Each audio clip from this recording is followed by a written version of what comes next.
Hello, welcome to Cinema Savvy, and welcome to another retrospective video. This is our second retrospective we've done on the channel following our Spielberg one. I actually can't remember how many years ago that was now. That was for Ready Player One, I believe, wasn't it? We did that in anticipation for. But today we are talking about Quentin Tarantino. This is one we've been bigging up for a long time, and this is one we've wanted to do for a long time.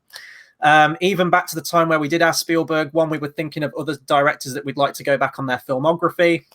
Now, in hindsight, with the Spielberg one, Spielberg has made a lot of movies, and indeed Tarantino has, but Tarantino has made 9 movies so far, much more manageable to actually get watched. And ever since Once Upon a Time in Hollywood came out, we watched that. We absolutely loved that. And we will be talking about that movie more in depth at the very end of this review. Obviously, we have 8 other movies to talk about first, so that's going to be a while off. This has been an absolute riot going back and watching all of Tarantino's movies. There have been some that I watch on a regular basis, so I know very well, as I'm sure you do. And there's been some that maybe I've only seen once previously, so it was almost like rediscovering them. And then in the case of you, there are some that you hadn't seen at all prior to rewatching them. Yeah, so I will obviously go through them one by one when we get to them, but this is the first time I've probably rewatched like not a batch of them, but like kind of I'm going to get them all done since probably like 2012, 2013, just before Django came out. So some of these I've not watched in like 6 years. Some of these I know really well. Some I've seen a fair few times. So it's one of them ones that we were looking forward to doing. There's a lot that can be said about him as a person, let alone his films, let alone the legacy in all of his films. So I am very excited for this. I think I've not done it in like any form of order. I've just kind of done what I'm in the mood with. Do I have 2 hours, 50 minutes to spare? No, I don't. I'm going to watch one that's 1 hour 40, which is the shortest one. So it came down to decisions like that because, you know, he makes very long films. I mean, he's got 9/10 films here, but really there's probably about, time-wise, about 12 films worth of film. Oh, easily. Yeah, like, you know, his first movie, Reservoir Dogs, clocks in, I think it's just over like an hour and a half, isn't it? Just shy of 2 hours. And then we get his latest ones, or especially Hateful Eight, where it's pushing 3 hours, and even over 3 hours, depending on which cut of Hateful Eight you watch. But this is just going to be a celebration of his career, essentially. Now, neither of us are Tarantino. Neither of us have the wealth of film knowledge that Tarantino has and can draw on like very, you know, obscure TV shows and films and everything that was inspired by. This is going to be very informal. We're going to give you some like little bits of facts and trivia that we've picked up, but this is mostly going to be talking about our opinions of the movie, the first time that we discovered the movies, maybe the first time we saw them, or maybe how our opinions have changed on some. And then, as you said, we're going to be ranking the movies towards the end. It's going to be really laid back. It's going to be a good atmosphere. If you're a Tarantino fan, please get in the comments as well. We've already got JX Editor in there. It'd be nice to get some more people talking about Tarantino's films. Let us know some of your favorites. Or if you'd like to message us directly, you can message us on Facebook, Twitter, or Instagram. The links will be appearing now at the bottom of the screen. We'll get all this out of the way first before moving into our retrospective. That's Facebook right there, Twitter at cinema_savvy, and Instagram at cinema_savvy as well right there. So this is going to be a mammoth live show. I have no idea how long it's going to go on for, but we're just going to go right into it now. So the man himself, Tarantino, right there. 9 films to go through. Let's do it. And we're kicking off with Reservoir Dogs. 1992. This is amazing because this is probably the greatest independent movie ever made. But actually, it wasn't the first Tarantino I ever watched. In fact, I didn't get to this movie quite late on in the game. My first one, and I'll talk more about it when we get to it, was Kill Bill. And I think I just went on a whim. I wanted to complete my Tarantino DVD collection, which thankfully, as of today, when Hateful Eight arrived this morning, I now have. It's been a long time coming. So I think I bought Reservoir Dogs, Death Proof, and Jackie Brown. They were the 3 that I didn't own in my collection that I hadn't watched. And honestly, watching Reservoir Dogs, when I watched it the first time and it ended, I thought, you know what, that actually might be my favorite Tarantino movie. And I haven't even ranked my movies yet, and I need to do so by the end of this live stream. So I guess I'm going to have to do that when I pass over to you at points. But this is just truly tremendous. When you look at what he went through to get this movie made, like they had no budget at all. I think Harvey Keitel joined as like a co-producer on the film and helped finance it and boost the budget there. This just seemed like a passion project. This seemed like, you know, he wanted to make his name. He wanted to stake his claim in Hollywood, get this movie made. I think even with the director of True Romance, Tony Scott, he wanted to direct. I think Tarantino presented him the 2 scripts for True Romance and Reservoir Dogs, and Tony Scott actually wanted to direct Reservoir Dogs, but Tarantino had complete ownership over it and was like, "No way, I'm not letting my baby like be directed by anyone else." I think with Reservoir Dogs as well, the same as you. It wasn't the first Tarantino film I saw. I've been stirring in my head. It's either Kill Bill Volume 1, late at night when I wasn't really aware of it, or it's probably Pulp Fiction, which I think is probably the case. But Reservoir Dogs is one of the, once I kind of learned who he was and you start visiting things, Reservoir Dogs is the obvious one that you want to purchase, that you want to see. So that had a very interesting effect on me. Again, I'd have been at A levels. I mean, most of these films, I obviously knew of Tarantino, but I mean, you're the same as me. You did film studies and whatnot. This is one of the key guys that I had to do when I was 16 years old, and I kind of learned his filmography again just before Django came out. So this is when it really I started to learn the industry and whatnot. He was on the ones where, I know it's this boring cliche that all film students love Tarantino. Well, I know some that don't, but there's a reason why he is studied at, whether it's uni, college, wherever it is. There's a reason why. At the end of the day, even if you watch Reservoir Dogs, I mean, we're going to go into, I don't know how we're going to go into it, but he's a fan of film, and that's abundantly clear. Even though this is his first film, take away all the interviews you've ever seen from him, it's so clear across the writing of the films. A lot of films get referenced. Like, he is a big fan of it, and he kind of puts himself in, both literally and figuratively, he puts himself in these films, and you can tell that he's writing different parts that, I mean, it's really hard to go into like one film because I feel like I'm sort of describing all of them, but with him writing them, he knows what he's writing as well. Mm-hmm. Each and every single character he is putting on that screen, he has a backstory to. He comes out and says he does now, but even this is the case. This is his first film, and people say, what's the best film done by like a director for their first ever film? And to me, this will always be up there. Yeah. Not only is Reservoir Dogs one of like the most famous films of all time, cult film, famous film, respected film, it was his debut, and we'll get to obviously Pulp Fiction after, but I don't think there will ever be a better debut for a director than this. No, and with a lot of directors, not all the time, but most of the time, you see them as they evolve as a filmmaker, they kind of neglect, or not neglect, I guess, just like evolve and mature as a filmmaker, so that when you go back to their original work, you could look at Spielberg, for example, and say like Duel, his first ever movie, and then you'd get to like Ready Player One. Those movies are like so far removed from each other, like you wouldn't even think it's the same director. But Reservoir Dogs has so many of the hallmarks of a Tarantino movie as his first movie, and they're trends that he still uses in his movies today. You've got like the non-linear storytelling, you've got the monologues, you've got the amazing, really sharp dialogue, which is continued in all of his films. The flair for violence, the old soundtracks, references to pop culture and everything like that.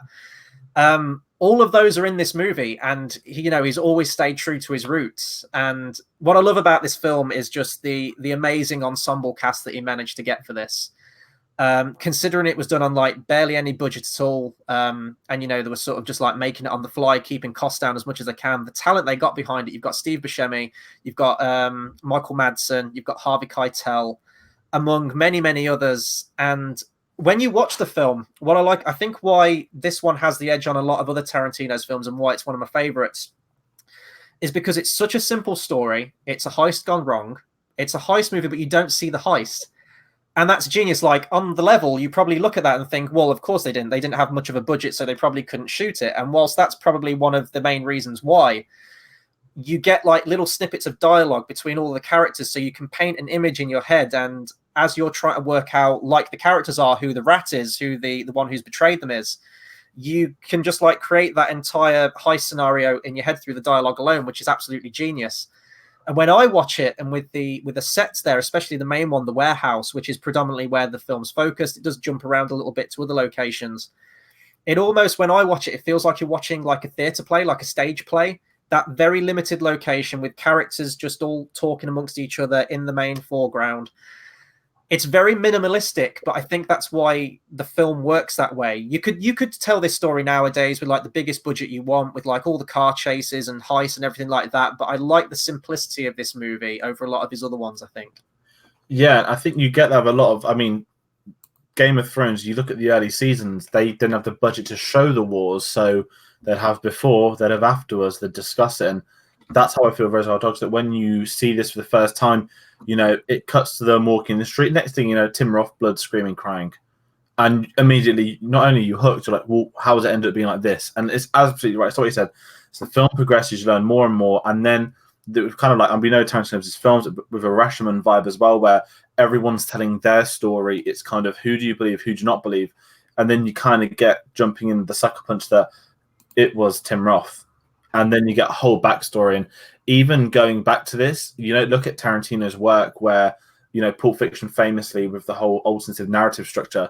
This is the one where you really get a vibe, because you could theoretically have this as a linear film. It'd be very boring, because you could just have, you know, pre-heist people, couple of people having a couple of meetings, then them in a restaurant, then them all in a warehouse. But you know exactly what happens. He keeps you on the edge of your seat by cutting at the right points to the right backstories, because you want to learn more about these characters. The more you learn about the characters, the more not obvious it becomes. You get attached to certain ones, who you want to see live, who you want to see die.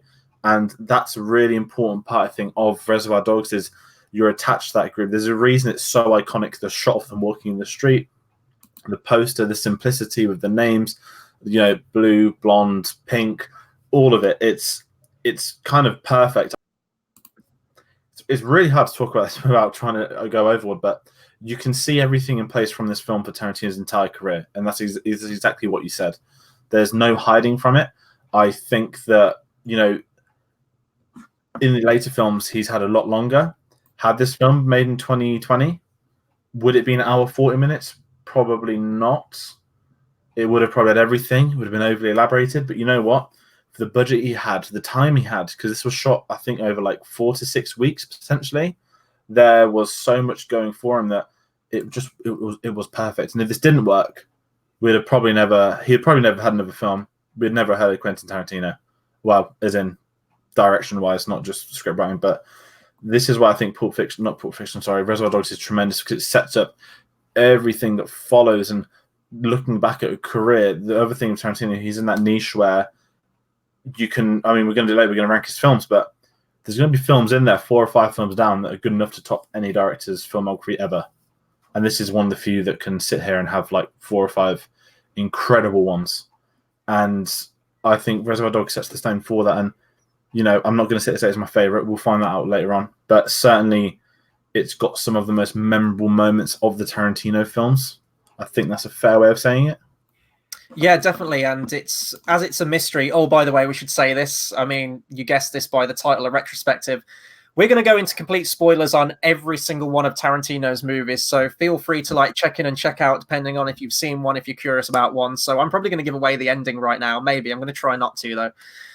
As it's sort of a mystery, it's not a murder mystery. It's just who is the betrayer, who is the rat in the group, essentially. When you watch it for the first time, it's an excellent experience, because you are discovering it and you try to work it out yourself. And when it's revealed who it actually is at the end, it's a big shock. It like really threw me for a loop at the end. It was a good twist. And usually with films that do contain a twist such as that, when you go back to it a second time, the effects may be diminished slightly, or maybe you're not as invested in it, or maybe the film's just inherently not as interesting. I've watched Reservoir Dogs easily over 10 times since I first watched it. And it's one that I absolutely love coming back to. Its impact hasn't lessened somewhat. Yes, you know who the rat is, but the dialogue is so good. The characters are so memorable. And everything, the music, we need to talk about the most famous scene in the movie, arguably the torture scene. This kind of sets the standards for Tarantino's violence in his movies. However, I do think that the violence in this particular film is very different to a lot of his other ones. We'll talk more about it, certainly when we get to Kill Bill. The very over-stylized violence. And whilst it's styled in a certain way with this, with the Stuck in the Middle with You song playing over the top, which Tarantino went on record saying that if he could get no access to any other songs in his film, he just wanted that one. I think most of the budget went on this movie to securing that one song, which is absolutely timeless now. It feels a lot more gritty. It feels a lot more hard-hitting in this one, in that it is just this cop. And I think even the actor who played the cop in this scene improvised a lot of the dialogue when he says, you know, he's got a kid and everything. I think it was even difficult for Michael Madsen to shoot the scene originally, because he wasn't expecting the actor to say that line. it's a tremendous scene, and not only we need to talk about this pairing as well, at least for the next 6 Tarantino movies. You look at all the pairings of Tarantino, like with the actors, you know, whether it be Samuel Jackson, whether it be any of the numerous actors that he's worked multiple times with, Uma Thurman. The main dynamic duo out of his entire filmography is himself and Sally Menk, the editor. Just the camera work and editing and everything is so pitch perfect in this movie. One of my favorite shots, and it's just an unbroken one shot during that torture scene, is where he goes outside to get the gasoline can, and the camera just follows him outside. The door closes, the music like fades into silence, and then, you know, he walks back into the warehouse. The song's continuing. Something so simple like that, but for a first film from a director to have such mastery of the camera and pacing and to have it all planned out, it's amazing. And also a very, very quick factoid that I found, which is kind of amazing. 272 uses of the word fuck in this movie, which is amazing. Doesn't surprise me. That scene, I think that's the thing. The first time you watch it, you like the song. You're going to learn the song after watching this film because you end up listening to it. By far one of the best soundtracks I've ever listened to. And you're right, that scene, him walking outside, just is such a simple effect. But most films wouldn't think to do it. It's so simple, but it's realism because it brings you. It doesn't take you out of the film. So the music stops. It brings you like, oh no, this is what's happening. He's just put it on the radio. He's gone outside the radio. Why would the radio carry on playing? Some films do things like that. Mm-hmm. It can be a bit OTT, but the soundtrack in this is done so well. But I think the standout of the year scene is when he cuts the ear. You know, of course they're not going to show it.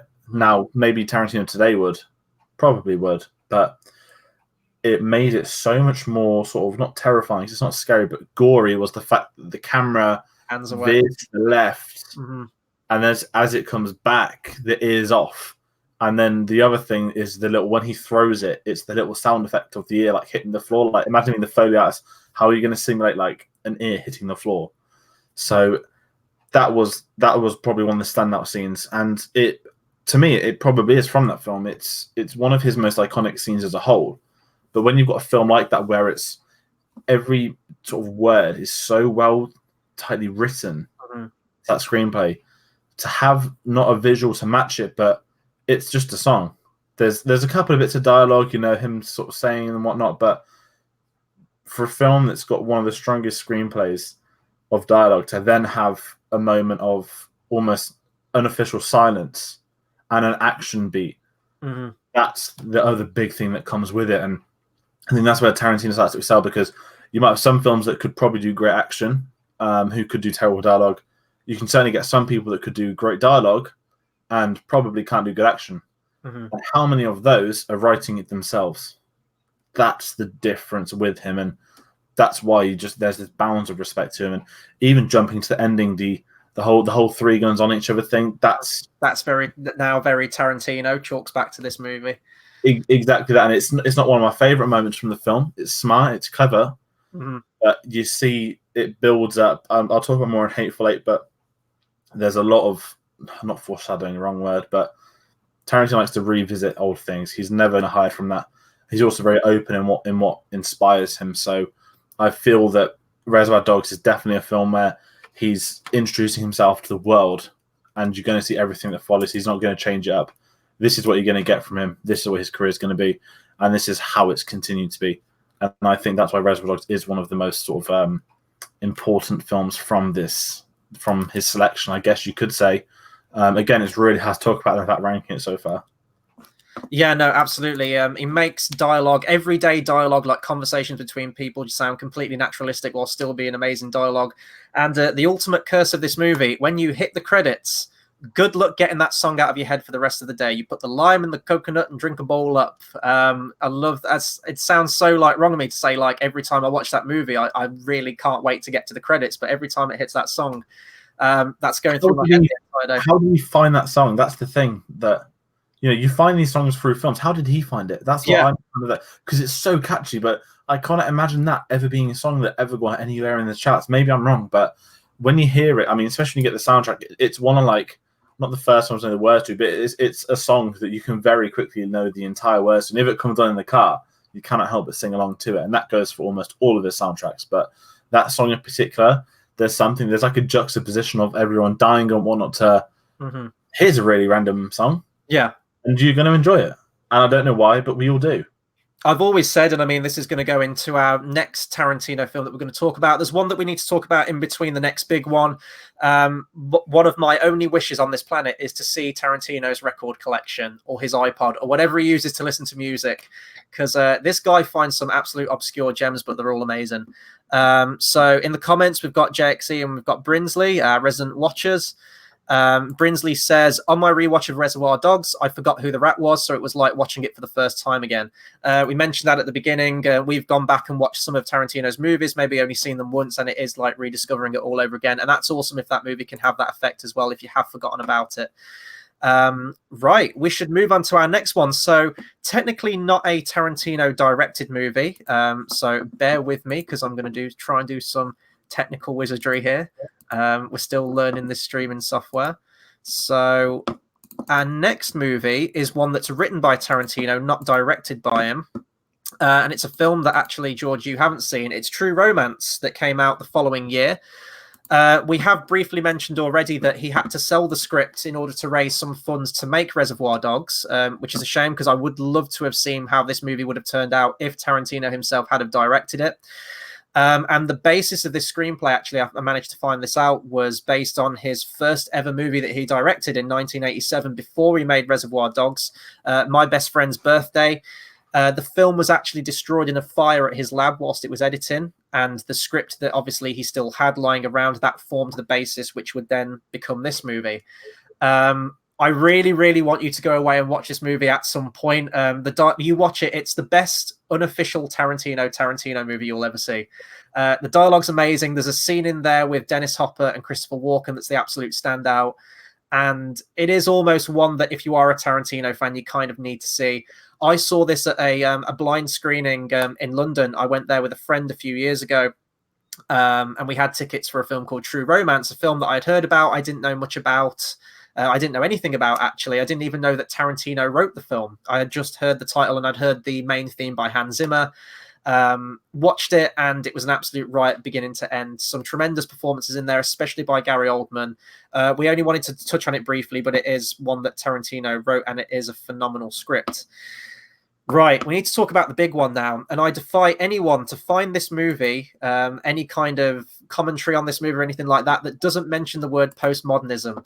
It was really, really irritating me. It was like, take a shot every time you see the word postmodernism. I promise we're not going to use that word in our review of this film. I almost did it on Reservoir Dogs. it's the film student in you. You told you have to say it pairs. Yeah. So if you want to say it, go ahead. But our next movie is the big one. It's Pulp Fiction. Mostly, well, not by everyone, I don't assume, but a lot of people consider this to be his best movie. I definitely think it's up there on rewatch, and it's actually the hardest one to talk about, kind of, because if anyone ever asked me what's the plot to Pulp Fiction, describe Pulp Fiction to me, I wouldn't even know where to start. I would just go with a day in the life of some gangsters. Yeah, that's all you can say. This is a film that, so one of my best friends, who I've known from when I was very young, anytime it's his house to like play video games, watch films, anything. This is someone that's lived around the corner that I've known for like 20 years. There's always been a framed Pulp Fiction poster in the office. Yeah. Now, as a kid, I didn't know anything about Pulp Fiction. All I ever knew was this poster. The first time I watched this, which was my first ever lesson doing film studies at A-level, we watched Pulp Fiction. And I'm at this point, I'm into film, but I've not seen Pulp Fiction. I've heard of it. I know of it because it always reminded me of going to my friend's house. And I remember seeing it, and everyone's like, "Oh, you're gonna love it. You're gonna love it." And my word, I had to take it in, and I ended up going out buying Reservoir Dogs, buying a couple of others, starting to get in the mood. Now, Pulp Fiction, again, it's so hard to describe, and you're right, because it is the whole postmodernism. It is a day in the life of a couple of gangsters, but the way it's done, because I mean, we'll talk about it Once Upon a Time in Hollywood, that's a day in the life of some actors. But Pulp Fiction's not only, I mean, you mentioned Sally Mae Kanner for editing. Without doubt, she is one of the most important people of Tarantino's career.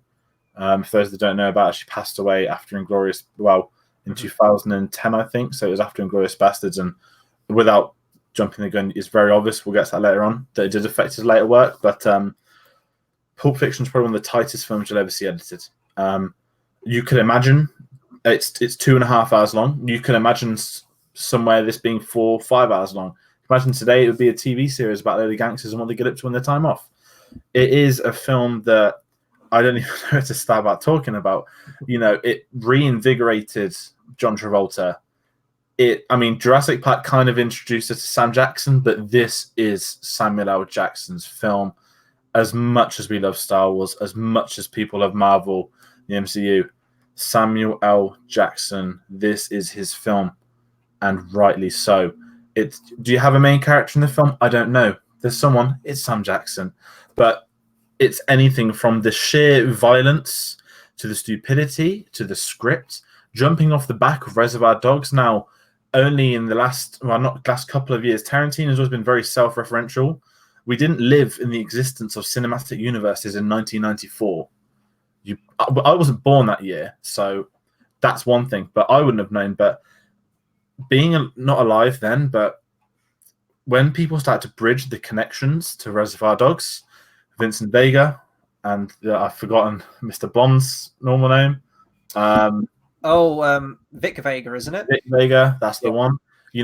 There are connections made. Red Apple cigarettes. This is stuff that's planting the seeds of.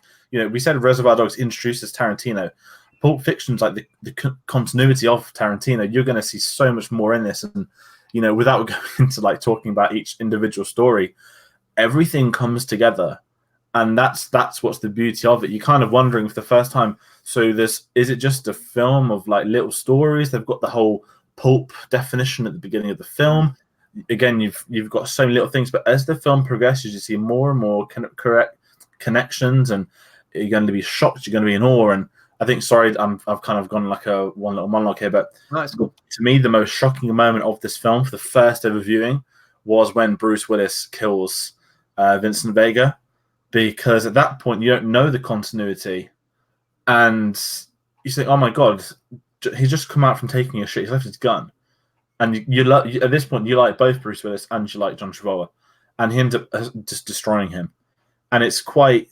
Not sad because you don't really have that sort of affection to it, but it's kind of like, wow, like he just went there and just killed his lead, I guess you could say, without elaborating on it.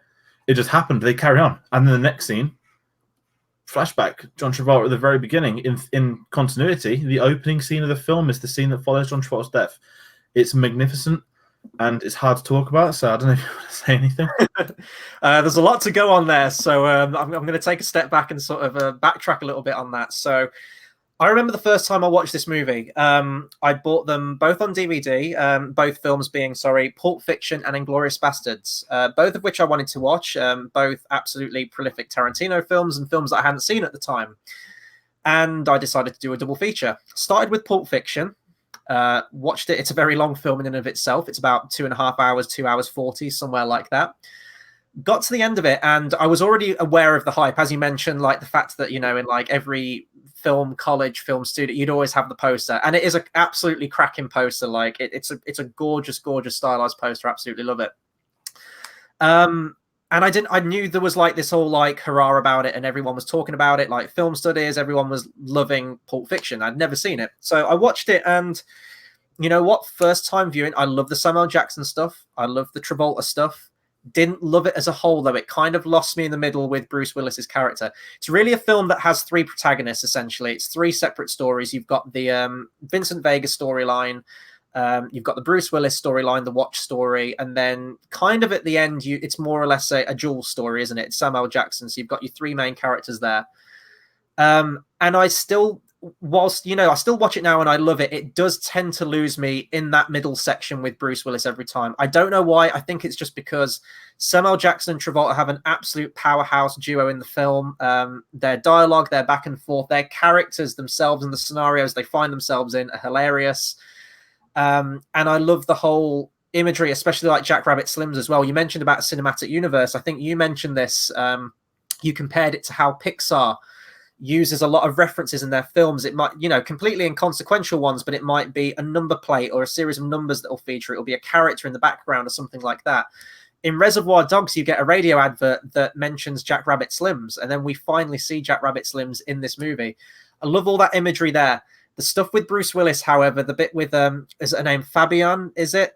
The girlfriend kills me every time. Like, if I am to watch Pulp Fiction and I'm on a bit of a time limit, I'll probably skip over the Bruce Willis storyline and just skip it straight to the bit where Zed.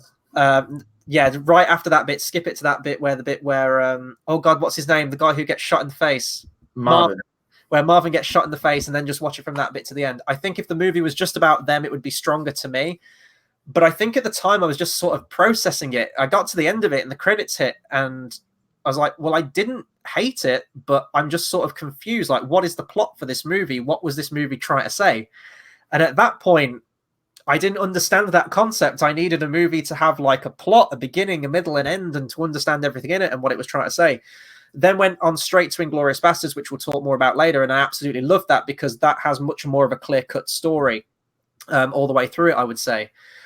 But we talk about films that when we first watch them, we watch them multiple times. It's a film that grows on us. Pulp Fiction is one of those movies that grows on you. And even though it doesn't have, it does have a plot in a way. You've got a MacGuffin in there. You've got the whole briefcase storyline and the watch and everything like that. By the way, if anyone's watching the comments, let us know what you think's in the briefcase. I haven't even come up with a conclusion myself. I don't even think there is anything in the briefcase, essentially. It's not really important to the plot. It's just a fun little nugget of information in there. It is one that grows on you. And I think again, like we mentioned this with Reservoir Dogs, and this is mostly the case with all of his movies, it's the dialogue, it's the characters, and it's the scenarios they find themselves in. Really, Pulp Fiction is just a film of really well-written set pieces that are just riveting to watch.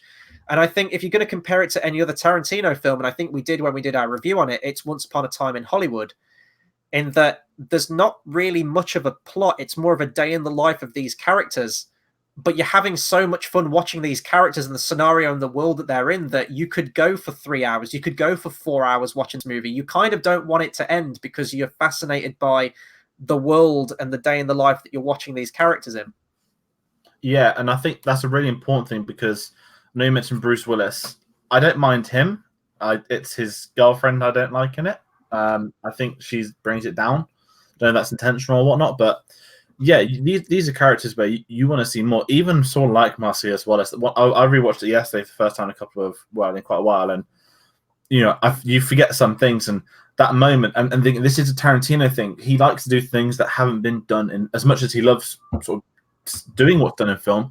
He also likes to go the opposite way, do stuff that you don't see before. How often does an antagonist, just buy a coffee, walk across a zebra crossing, and just recognize the protagonist in the car in front of him? That moment is just one of the most random but perfect moments in the whole thing, because whole thing is like him avoiding him, and it's pure accidental. And you know what? Bringing sort of not realism because it's not real, but the whole Tarantino realistic vibe to all that could happen. He's not going to do some elaborate, he's going to find me in a corner on the other side of the world thing. It's easy to do that, but just them meeting him. And I believe that's one of the first times, well, no, it's not the first time we see Marcia Wallace's face, but it sets up what comes next. And it's a real interesting moment. And I think, again, it comes down to the characters. I don't think, again, except the girlfriend, there's no one I wouldn't have wanted to have seen more from in this film. Everyone's got their story. Everyone's arcs are wrapped up by the end of it too. For a film that juggles many characters, whether supporting or lead, very rarely is everybody's story arc tied up at the end. Whether they're dead, alive, off in the future, who knows? Who cares? But it's something that's really unique. And this film, going back to what you mentioned earlier, that the first time you see it, you're not blown away. And I've got this vibe of Once Upon a Time in Hollywood now. Obviously, I was blown away by both of these, but to the level I am now, granted it's only been a couple of weeks for one of them, and obviously years over, it's not just the film, it's how you think about it, it's what follows on from that, and it's what sticks in your head, and you go and revisit again, not only noticing more, but you're appreciating more, and you can really start to understand it more. And it's one of them films where, you don't want to rewatch it too much, but certainly with time goes by, thoughts change. It's very thought-provoking. I don't think it's intentionally thought-provoking, but it is. Mm-hmm. And it's this whole mystery of everything. And at the end of the day, the whole Pulp Fiction thing, it's designed to be like that. Short stories merging into one. He says it at the start of Pulp, a mass meaning of fiction. And this is precisely that. That is an idea at the opening frames of the film that come together. And, as well, following on from, because a big thing to me that comes with Pulp Fiction is that it follows Reservoir Dogs. And, that's what everyone says. They always say the 1-2 hits you. That's about as story. Imagine your first two films you ever directed is Reservoir Dogs and Pulp Fiction. And you know what? Obviously, we're going to discuss this later. But to keep that consistency across 25 plus years, there aren't. I mean, this is very controversial and maybe too open there, but you don't see many directors keeping that consistency. And I think a big thing with Tarantino comes with how much he restricts himself, because there are 9 films written and directed by Quentin Tarantino. That's over 27 years now. Some directors, you get Spielberg can whack out 2 films a year every 2-3 years. You get Nolan who can do it every 2 years. He takes the time. He's, I think, done 10 in like 20. For someone like Tarantino, who has probably had ideas of hundreds and hundreds of other films over probably his first 20 years of living, let alone him becoming a director, it's fascinating the ones he picks to make into films. And, you struggle to think of other people that could have the consistency with their story ideas that can also be able to get that put onto paper, get that paper put into film, and for it to be what it is. And I think that's what's remarkable about him. Yeah, I mean, this would be sort of like a good closing, conclusion, I guess, but we'll talk about it now. But Tarantino, favorite scene after that. Yes, the guy's never sold out. Essentially, I get the impression that he makes films that he'd want to see himself. They're films that no one else is making. You see, these big budget action movies, the A Dime a Dozen or films like that, but he's never really been grabbed by the whole studio system or anything like that. He is still making these very sort of, they're big budget for what they are compared to what he's basing them off, but these genre pieces, these small parts of history, essentially, whether it be TV show based or anything like that, really obscure things that he loved that he's sort of wanting to share with everyone else. I mean, you go and see Once Upon a Time in Hollywood now, today's audience, that's a whole generation of people and actors and, subject matter that a lot of people by today's standards probably don't know. And I think that's one of the testaments to his directing and the fact that he does give us so much original stuff. I think in his entire career, which we'll talk about in a second, he's only done one direct adaptation of a novel or a source material. Everything else has just been completely original, and which is amazing. I think with him, you mentioned he hadn't sold out, which is true. If he rang up Kevin Feige and was like, give me a Marvel film, he's going to get a Marvel film. He'd get a DC film. Hell, he almost directed Casino Royale. That is one of the most incredible things. People talk about what ifs with life and cinema.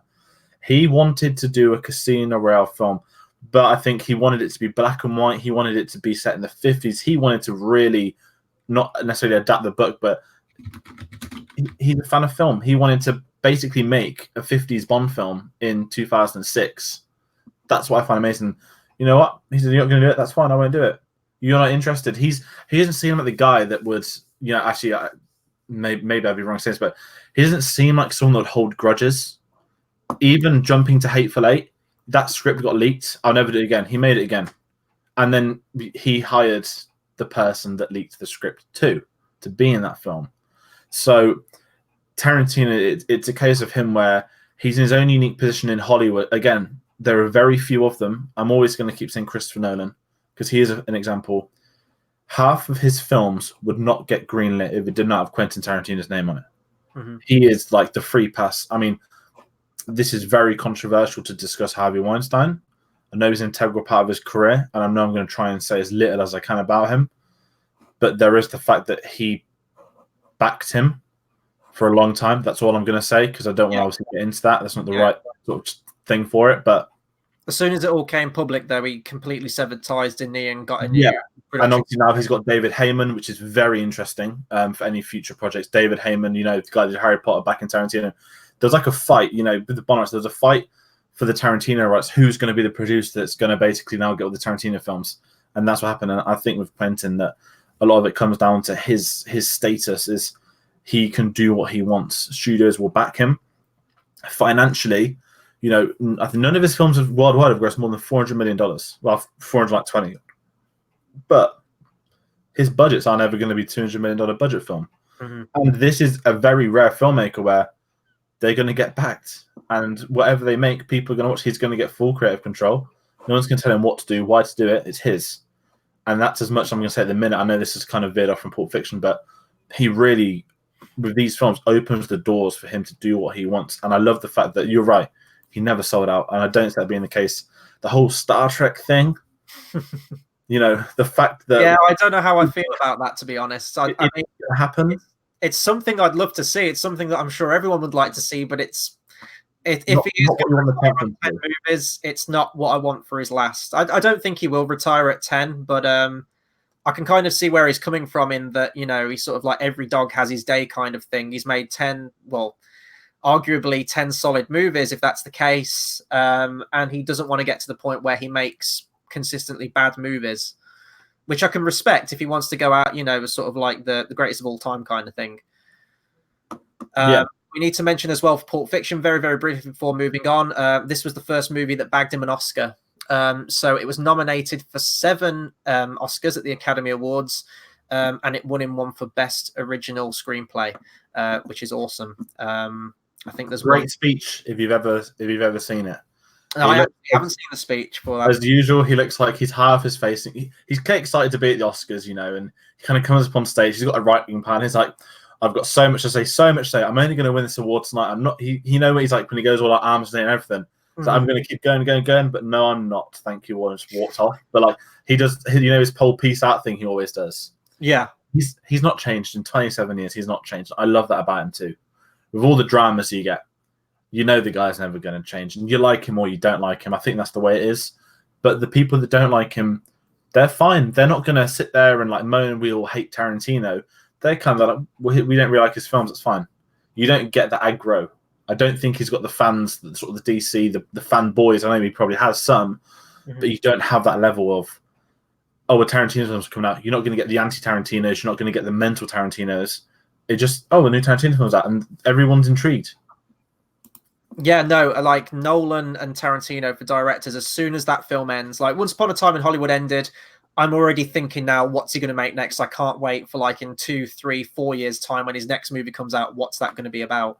And you can't say that by many directors, really. The next movie, so we're going to move on now. The next movie we're going to talk about, again, we're going to sort of gloss over very, very quickly. Technically not one that's directed by Tarantino, but it does have his influence in there. 1996, I believe. I'm just going to double, 1996 is From Dusk Till Dawn. Actually directed by Robert Rodriguez, who's been a long-time collaborator with Tarantino. More on that later when we come on to Death Proof.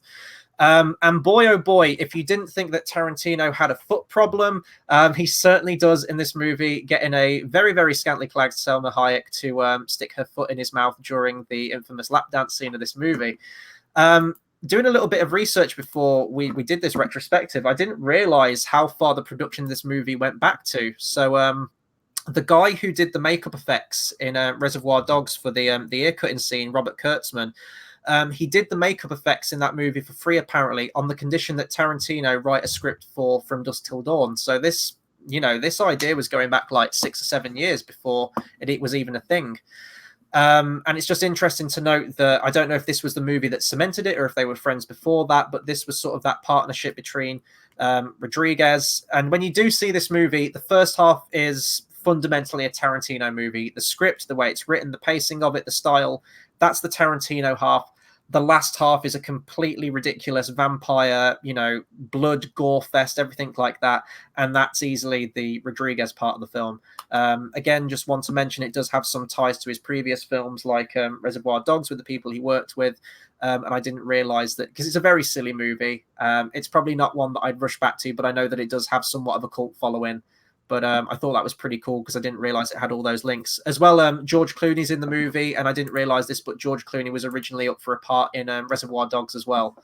I could not have seen that. No, so this is the thing. Like in hindsight, it's perfect. Like the cast they got for it is perfect. But Ocean's 11. Interesting. It's like a fun little what if that had have happened.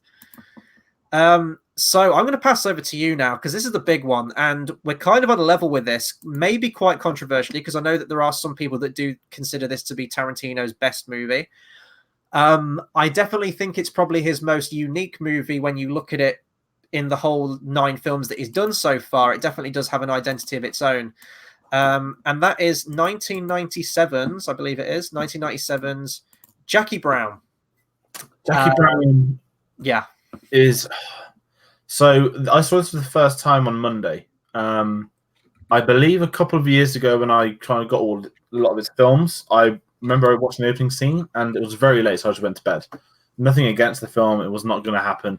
Tarantino films again, 2 hours 35 minutes. You could feel every minute of this. My word, I know I discussed Saw Night Out of yesterday. It's their favorite Tarantino film. That's one that's seen all of them. That's fair. You know, there are people that do enjoy this. Again, this was the first full viewing, but I really struggled with this. I don't know what it was. I just particularly wasn't.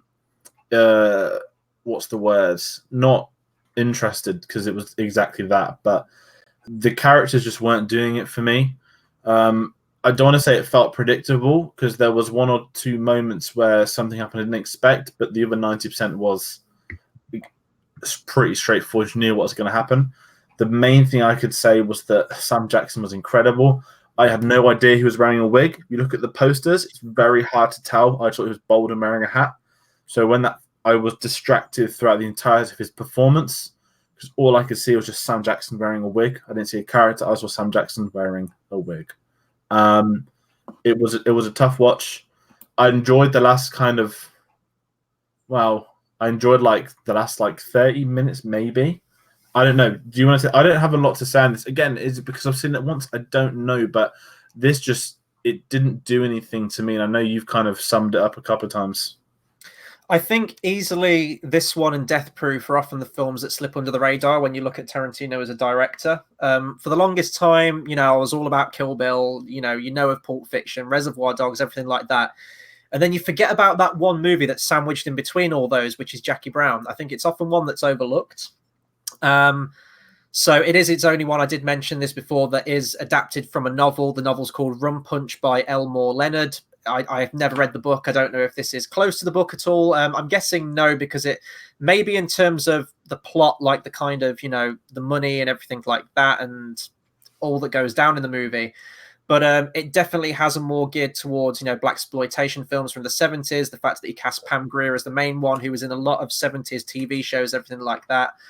And it was classed as a comeback, like in many respects, John Travolta in Pulp Fiction. You imagine he's the kind of the disco guy, he's the Saturday Night Fever guy, and you're expecting to see that, but then you're seeing a very different side to him. This was a comeback for Pam Grier and Robert Forster in this movie. It's a film. I agree with you as well. Like, it's one that I definitely struggled with.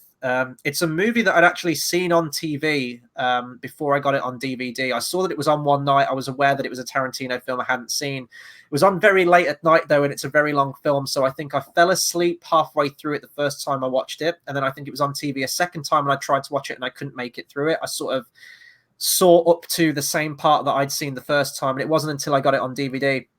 And even then, I think I had to pause it halfway through in order to get through it. I don't know why I don't gravitate towards this one, because I know, as I mentioned, some people do class this as their favorite Tarantino movie. I don't see that myself, but I can see why some people might like this more if they don't like the sort of over stylized Tarantino, which is the identity that, is most notable for. This is definitely his most restrained movie. I do say that quite a lot.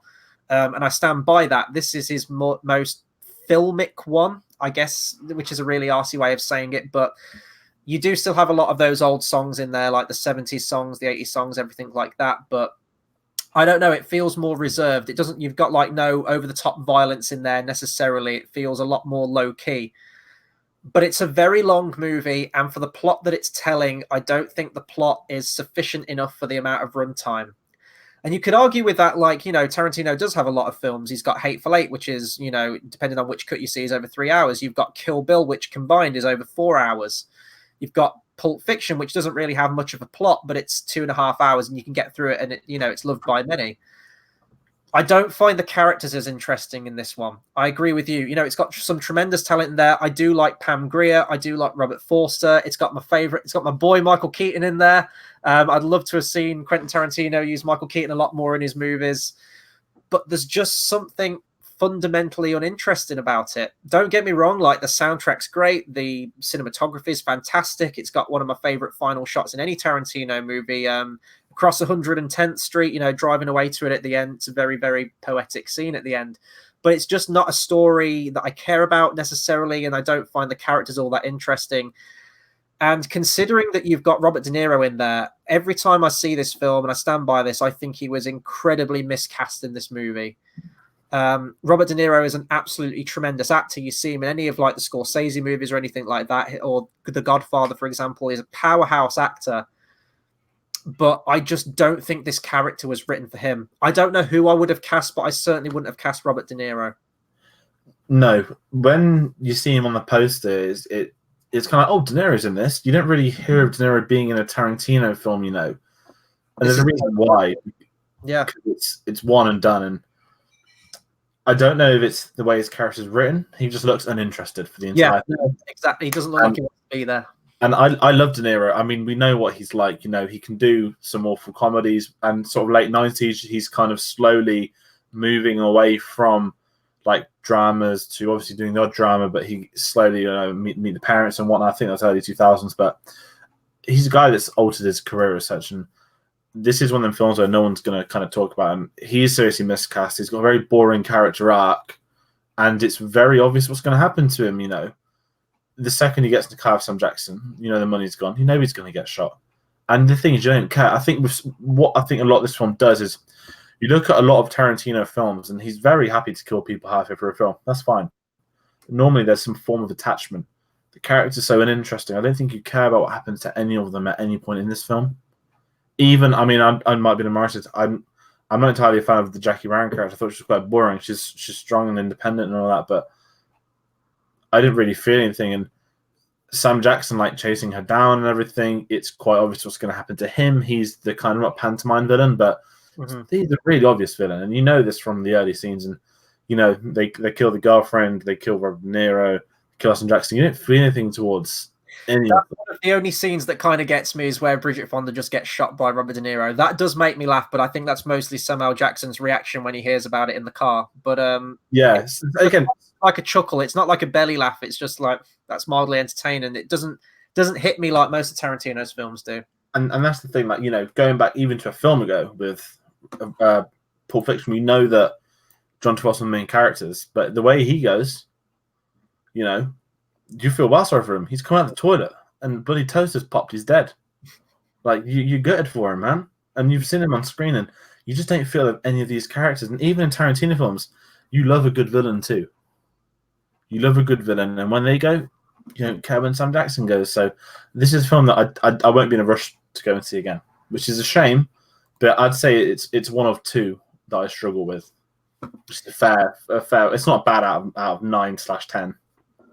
It frustrates movies like this frustrate me though, especially ones that like have an underground, you know, like cult following or that everyone loves, and there's just you just can't like it no matter how many times you watch it, no matter how many times you try and go, you know what, okay, maybe I'm missing something here, and then you try and like read. I can't do it with this movie. I've tried again and again and again, and you know what? I'll probably try some more times. Every time I go back to Tarantino's films, I'll probably try and give this one another watch, but it doesn't have that impact. And honestly, like, I really don't have that much else to say about it. I like the concept of, like, you know, Pam Grier's character that, you know, she's been like living this life of crime, for example, and she wants to get out. She wants freedom. You've got this kind of love story going on as well with Robert Forster's character. It's good concepts, but none of it really lands with me. The only stuff that really lands with me is Samuel Jackson, but I mean, come on, he's Samuel Jackson. He's always great. And the soundtrack is absolutely stellar. This is probably one of my favorite soundtracks to any Tarantino film. You know, they've got like Street Life in there. Those kind of like 70s sort of like funk sounding things. I love it, but it's the story and the characters that are meant to carry it, and it just doesn't. And I'm really glad that you actually mentioned about strong, independent female characters, because I also didn't really gravitate towards Pam Grier. However, there is one strong female independent character who I do gravitate towards and do really like, and that takes us on to our next movie, probably Tarantino's most ambitious movie yet, certainly his longest if you combine both volumes, and that is Kill Bill. Oh boy, I think this might actually be the one that we talk the most about, because this is, certainly for me, this is the one that I have the strongest attachment to as a Tarantino fan. First question. Tarantino says this is one film. He's adamant it counts as one film. Where do you stand? I can see both sides to it, in all honesty. I can. For me, just because I think what I've been used to, it's two films for me. It's Volume 1 and Volume 2. And I'll give my reasons for that now. There is a version out there for anyone who doesn't know called The Whole Bloody Affair, which is both volumes combined into one. There's some editing changes there. It's a slightly... so the fight scene in Volume 1, for example, is colorized. There's a few extended shots in there that aren't in the European or US versions. And it's just the two films combined into one with an intermission halfway through it. I've watched a fan edit version of that. I haven't watched the official version of The Whole Bloody Affair. I believe that only plays at Tarantino's actual cinema, which hopefully, if all going well, you might actually get the chance to go and see next year if you can find it, if the times are there. I view this as two volumes. That's just how I've grew up with the DVDs. You've got your yellow front cover, you've got your red front cover, and just how the movie's paced and how it's structured, there is a clear break there where you can break this into two movies. And I guess that's the fault on Quentin Tarantino's part. If you do like view this as one big movie, you kind of, pardon the expression, you kind of like blow your load essentially with like Kill Bill Volume 1, and then you enter Kill Bill Volume 2, and the pacing is so slow compared to the first one. Very, very different style. Even the style of the movie is completely different. Obviously, he based this on like a lot of the kung fu films that he grew up with, you know, from the 70s and everything like that. And also spaghetti westerns, and you do have that clear break. The first one is a martial arts movie. The second one is fundamentally a western. It has the slower pace, and it has the greater focus on dialogue. And that's really the big takeaway with Kill Bill is, like, you know, you might ask which one's your favorite. If you're going to look at it as two volumes, which one's your favorite? It depends what mood I'm in. The first one has some of the greatest action I've ever seen in a film. The fight scene with the Crazy 88 is, watching it again, one of the best movie scenes I've seen of all time in terms of how it was planned, how it was styled, how it was shot, everything like that. But then 2 has the better dialogue. It has the more Tarantino dialogue and the better pace to it. Honestly, now, if I were going to throw one on, I usually would go with Kill Bill 2, because I do like the dialogue in it a lot. I like the confrontation with Bill at the end, and I love all the stuff with Daryl Hannah. But watching them again, this was like a very different experience for me. This was my favorite like viewing experience, rewatching all of Tarantino's movies again. Kill Bills are like films that I've seen a whole bunch of times. Kill Bill Volume 1 was the first Tarantino film that I ever watched. So I think that's why it holds a very special place in my heart. I was 10 years old when it came out on DVD, 2003. And I remember specifically being in that DVD store. I think I saw a trailer for it on TV announcing that it was out and thought it looked like really cool, really awesome, sword fighting and everything like that. I begged and pleaded with my mother to buy me the DVD. Now, it was an 18. It's a hard 18. She did so because I got to watch stuff, you know, much older than what I was at the time. And I loved it. And I used to just like watch it on repeat. I'd like throw it on every day. I tried to memorize like all the scenes, all the dialogue, everything like that. And rewatching them again, I hadn't seen Kill Bill Volume 1 in a long time. And we talked about earlier, like rediscovering a movie. I had this very, very weird nostalgic experience watching this movie again. Scenes and certain music cues that maybe I would have forgotten. There's a scene with Hattori Hanzo where she's seeing like all the swords displayed, and there's this very beautifully haunting music over the top of it. Stuff like that I'd completely forgotten. And it was an absolute blast watching this movie. Haven't got to my ranking yet, but talking about this now and the effect that it's having on me, this may very well be my favorite Quentin Tarantino movie. I think it's definitely his most ambitious and his most sprawling. Yeah, I'm going to pass over to you because this is probably going to be one that we're talking about for quite a while. Kill Bill is one of the most, I keep saying iconic, but with Tarantino, there's quite a few sort of strides that made him into what he is today, commercially, how he's seen through the world. And, you know, Kill Bill was I think a lot of people's introduction to Tarantino was Kill Bill because it was the one you can jump into. And it's just this crazy, bizarre story. and it's Tarantino through and through from the first minute to the last. I think this is one of the films I used to see a lot of clips of. Back in the day, ITV2, for in England knows this was one of their beloved ITV2 on repeat all the time. Always Volume 1, not Volume 2. But I saw this fully, as in Volume 1 and Volume 2, not back to back, but properly sat down to learn it. Just before Django came out. Again, this was when I really went through the Tarantino films. And I feel it's definitely two films, first of all. That's how I felt. Second one's kind of a slow burner Western. And the first one is the kind of adrenaline, kick punch, action galore. And that's what makes it so much harder to see the two together, because one's got kind of everything. Not that I'm looking for in a film. I do like films with my dialogue. I do like my action films. But if I want to sit down, be entertained for a couple of hours, I'm definitely going to go for Volume 1. And I think it's by far one of the most, not self-referential, because it's not that at all. It's one of the kind of, you look at Tarantino's influences, this is his, Yakuza. This is all the Japanese films he's been watching over the years. This is everything has gone towards Kill Bill. And I love the fact that it's so, well, literally in some moments cartoonish, but it pays homage to the Japanese kung fu genre. Even going into part 2, Volume 2, where it's westerns and whatnot, there's still the underlying Japanese cinema to it, especially with the sort of the master and everything, the weird cameras, the weird lighting when he's teaching them, the over-the-top kung fu. It is, this is outright him doing Japanese cinema, and it's so fun. And again, we haven't even really got to the characters in this. Uma Thurman, I know a lot of people love Pulp Fiction and her in it. Kill Bill was really the one where, like, she's got a samurai sword, she kills, the film's just her killing people. What is not to love about that? It's so brutal. And the thing is, from the first minute in, going back to Jackie Brown, you're not interested in any character. The first minute's the wedding scene. You want to see how that's happened.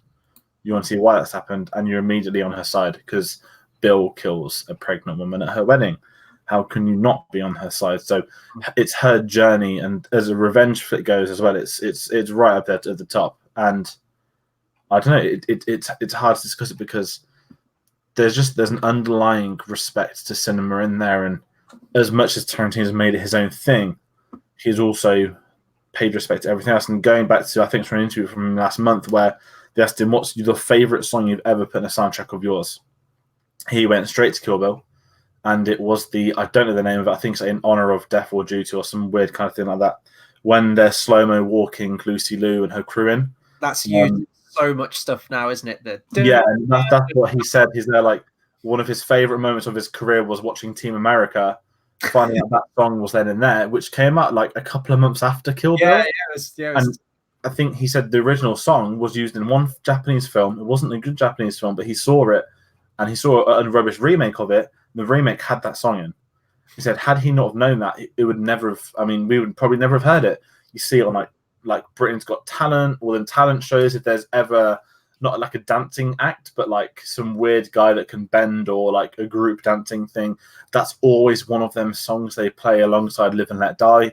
It's one of them really overly used ones, but hearing that, even though it's so recent, kind of threw my head like, well, like maybe this was, because I'm so used to it being around pop culture. Yeah, this is the one that kind of reinserted into there. And for me, what always sticks with me is the I can't whistle, so I've always liked the whistling bit in the hospital. Yeah. So it's a very fascinating film. I think this is not the most Tarantino-ish film there is. Pulp Fiction is like his film, like without getting film snobbery again, the whole postmodernism thing, that's his, like, this is cinema. But Kill Bill is like, this is everything, anything. And that's how I kind of felt that really weird vibe with it. When I was watching Tarantino's films, and if you're not a Metallica fan, you won't understand this comparison at all, what I'm going to say. His first few films do remind me of how sort of Metallica's discography went. Like, the first album comes out, it's this very raw, unrefined, unrelenting album. And the first couple of albums after that are absolute powerhouses, like Pulp Fiction and things like that, if you're comparing them to the films. Then Metallica released the Black Album, which is, I don't know if it's their best-selling album, but it's the one that became most mainstream. It's got like Enter Sandman on there. It's the one that everyone recognizes. Like, by modern-day audiences, if you're going to say, like, play a Metallica song, it's usually going to be one off that album. And since then, their career has kind of always been tethered to that album. Their newer sounding stuff's always sounded like stuff from that. That's kind of how I chalk Kill Bill in his career. It is the equivalent of Metallica's Black Album. It's the most palatable one. And since then, and I do love all of his movies following this, they always seem like they're trying to be Kill Bill, if that makes any sense. I think this was the first one to do it, because I definitely think that stylistically, when you watch it, it is very fundamentally different from Reservoir Dogs, Pulp Fiction, and Jackie Brown. So it's kind of its own thing. But in style and editing and everything like that, and all the sensibilities of what you expect Tarantino to be, I think it all goes back to this one. It's like it's trying to be this one again. I don't know if that's a fair thing to say, but that's the kind of thing that I noticed rewatching this movie. No, that's fair, because I mean, I'm jumping the gun of Django, but there's that kind of commercial side to it, right? Not financials, not that, but the general audience and sort of the commerciality of it. Kill Bill is that one, and I think he has had many of them. Django is definitely the other one. I think these two probably stand out as that kind of that stylistic, here's over the top madness, revenge, whatever, in his own unique way. Mm-hmm. And I think Kill Bill did that, and I think Django has done that. And I think people thought that's, again, this is off topic, but people thought that's what Once Upon a Time in Hollywood was going to be. No, if you knew his films, if you knew what Tarantino was like, you would know Once Upon a Time in Hollywood was going to be neither of those. But because of Django, I'm guessing this is this decade, as in this is because obviously the age I'm at, the following of film, everything post Django for me of Tarantino, people, the general public, just want another Django Unchained, and that's not how he's going to work. Mm-hmm. And you know, again, I know this is Kill Bill, but you certainly see that similarity with Kill Bill, and you're absolutely spot on with the comparison. I don't know Metallica well, but Kill Bill is that one, especially when you break it down to what came before and what came after. Mm. This is certainly that kind of middle ground. How was it going to go? And that's the style kind of done. I think with Reservoir and Pulp Fiction, he's kind of setting everything up for the future, and Kill Bill is that one where it's like, smack, here we go. This is him outright. This is his crazy vision. This is definitely the film that he's been inspired by in the lead up to it. I know he's been inspired by film for his whole career. This is certainly one when you know that he probably got the cast to watch 50-odd films each or something like that. Yeah, no, and I want to talk about the characters in this one a little bit more than we have on the other ones, because there's so many great characters in this film. That being said, with Kill Bill, watching the two volumes together, I don't think it's a perfect movie. I definitely think there are things in the film that could have been either completely removed or trimmed up a little bit. Here's the thing with Tarantino. I'm going to mention this when we get to Django Unchained as well. There are some moments where you think that could have been trimmed, that should have been edited, this could be shorter, you could lose that. But the thing is, even the stuff that should be lost is very well written, and you kind of don't want to lose anything that's already part of the whole. The scenes that come to mind with this one, beautifully animated, absolutely stellar artwork, but the origin of O-Ren Ishii, I do think, is a little bit pointless. We have this extended anime sequence, which is gorgeous to look at, but it doesn't really add all that much, because essentially O-Ren is just another name on the list. They don't really need all these elaborate backstories, and indeed none of the other people in the Deadly Viper assassination squad get much of a backstory to that extent. I don't know if that was Tarantino just saying he wanted to encompass all elements of Japanese cinema, so he wanted to get an anime sequence in there. I don't know, but that's the scene that it's kind of like the Fabian sequence in Pulp Fiction. It's always one I tend to skip over if I'm watching the movie. The other is going to Kill Bill 2. The stuff with Bud at the titty bar with his manager, it goes on for way too long. It's kind of a scene you don't need. You get it in dialogue that he's a bouncer at a titty bar. That's all you need. You don't need to then have this long, laborious conversation with his manager about, not coming into work. And there's a bit towards the end as well with Escoban that I think drags on a little bit. Like, once you've dealt with Ellie in the camper van, you just want to get to Bill and you just want to get to the final bit. There are elements there that, if you are going to contain this into one movie or get it under 4 hours, that is stuff that you could lose. But it's also stuff that's kind of mostly well written and well done in its own right, that you don't want to lose anything. That's kind of the opinion I have on Kill Bill.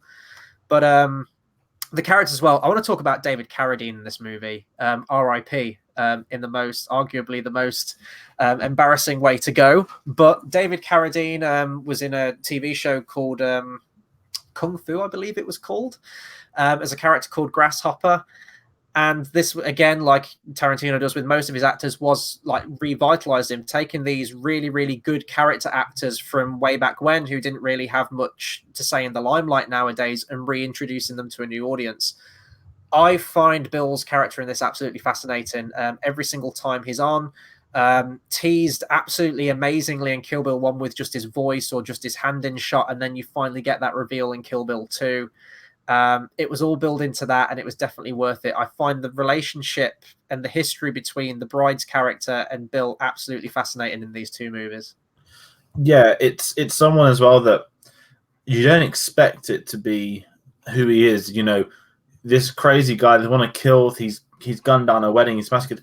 You're expecting, like, politely put, someone like Uma Thurman's age, or you're not expecting like an older, wiser kind of guy. And he's kind of one of those rare villains where, again, going back to Tarantino films, the dialect is everything, and his performance comes through his words rather than his actions. We know what he's like. We know he's a bad person, but the more you listen to him, you really like him, and you know he's he knows he's evil as well.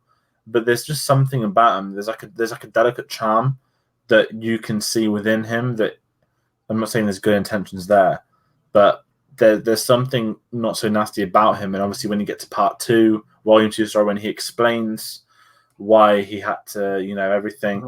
And the thing I love most about this, people always say less is more for film. Volume 1, you've got the crazy 88 fight, you've got the samurai duel. Do you need that in volume 2? Would it have been cool to have seen him have a samurai fight? Maybe. Probably not as fun because he's a lot older and the bride would destroy him, but the sit-down chat was so much more compelling. It's like a battle with words, isn't it? Yeah, and it just felt so much more compelling to the story. You know, you've seen her go through all of this fighting and everything to get the slap bang. She's got a daughter. She's been brought up well. And the whole Bill playing innocent father thing is truly evil. And then, you know, when they do go to kill her, the final duel is like 3 or 4 swipes and they're both sat down on chairs. And then you get the whole 5-finger death. No, it's not 5. That's a band, isn't it? Whatever. Exploding technique. Yeah, and I wanted to bring up, I know that was used in an earlier Kung Fu movie. Do you think that was a bit of like really, really clumsy foreshadowing? Like not so subtle at all? It was definitely, I mean, it's hard because if you go back to the first time you see it, it was brought up at the start of volume 2 when he goes training. So you know it's a bit like the flamethrower in Once Upon a Time. You see it, you kind of expect it to come up at some point. The first time, that's not how I imagined it ending. But when it happens, you kind of see the respect, obviously, that her master had with her to teach her that and not to Bill. And he kind of, what I love most is not like a Thanos, because again, I don't like referencing films that come out after these older ones, but the acceptance of death. You know, when it happens to him, he doesn't just get up and go. He's kind of there, like he carries on his chat, knowing that he's got 5 steps to live. And it's the fact that she never told him as well. I think that's what hurts him the most, is that, you know, they did have this close relationship and he says like, why didn't you tell me? And she says like, oh, I'm a bad person. And I think if she had told him, he'd have probably killed her as well. Yeah. And I think I did hear this, you mentioned about like the sword, would you have preferred a sword fight? I remember seeing this for the first time and actually being absolutely crushed that there wasn't like a big set 2 duel with Bill. As I've watched the film more and as I've come to appreciate it a lot more, I do like that it's a war with words, and I think that's definitely the better way to go. I think originally there's a line of dialogue that Bill says in the film where he says, now, if you'd prefer to wait till sunrise or sundown or something, there's a nice beach from here or something. We could duel like proper samurais or something if you wanted to get old school. I think that was originally the idea of what Tarantino wanted for the ending, but I think it was a budgetary thing at that point where they couldn't do it. So he was like, right, I need to try and strip this back. I swear I heard that somewhere. I don't know if that's true or not, but I definitely think it was in the benefit of the film. The one thing you mentioned, like the reveal of the daughter as well, that's one thing that's actually, you can look at it in 2 ways, because at the one hand, the ending of Kill Bill Volume 1 is one of my favorite and most distinct movie endings I've ever seen. I remember watching that movie for the first time, getting to that line at the end of the movie, is she aware her daughter is still alive? Cut to credits. and my jaw hit the floor. It was one of the best twists I'd ever seen. Made me instantly hyped for Kill Bill 2. I wasn't old enough at the time to see it at the cinema, but by God, I was going to try and get my hands on a copy of Kill Bill 2 some way, shape, or form, and I did. But in the whole bloody affair, they removed that reveal at the very end of Kill Bill 1. So you go straight from her saying they'll soon all be as dead as O-Ren, cut to black, and then you pick up at the next chapter of the first chapter of Kill Bill Volume 2. So when she gets to the end and you get that like crash zoom reveal on the daughter, you're discovering that as the bride is, as Uma Thurman's character is. And I think that might be a little bit more impactful if you watch it as one whole thing. But obviously we have the benefit of hindsight now, so we know, unless you're a new viewer to these films, you already know that her daughter's alive anyway if you've already watched Volume 1. But it's an interesting editing decision there I wanted to bring up. Yeah, I mean, I'd love to see the whole bloody affair. I mean, I did find not a copy of it, but there is online a version. You can see the fight not in black and white. So that is online if you do want to find that, and you can. It's great to see. Obviously, you can see why American cinemas would ban it. This day and age, I think that would probably still be allowed at a cinema. Obviously, hard R18, whatever they want to say. But yeah, I think budgetary issues. I mean, it's a long film. I mean, in theory, you know, Tarantino says it's one film. He obviously wrote it as a film too. And it was very long. I mean, you jump to Once Upon a Time in Hollywood.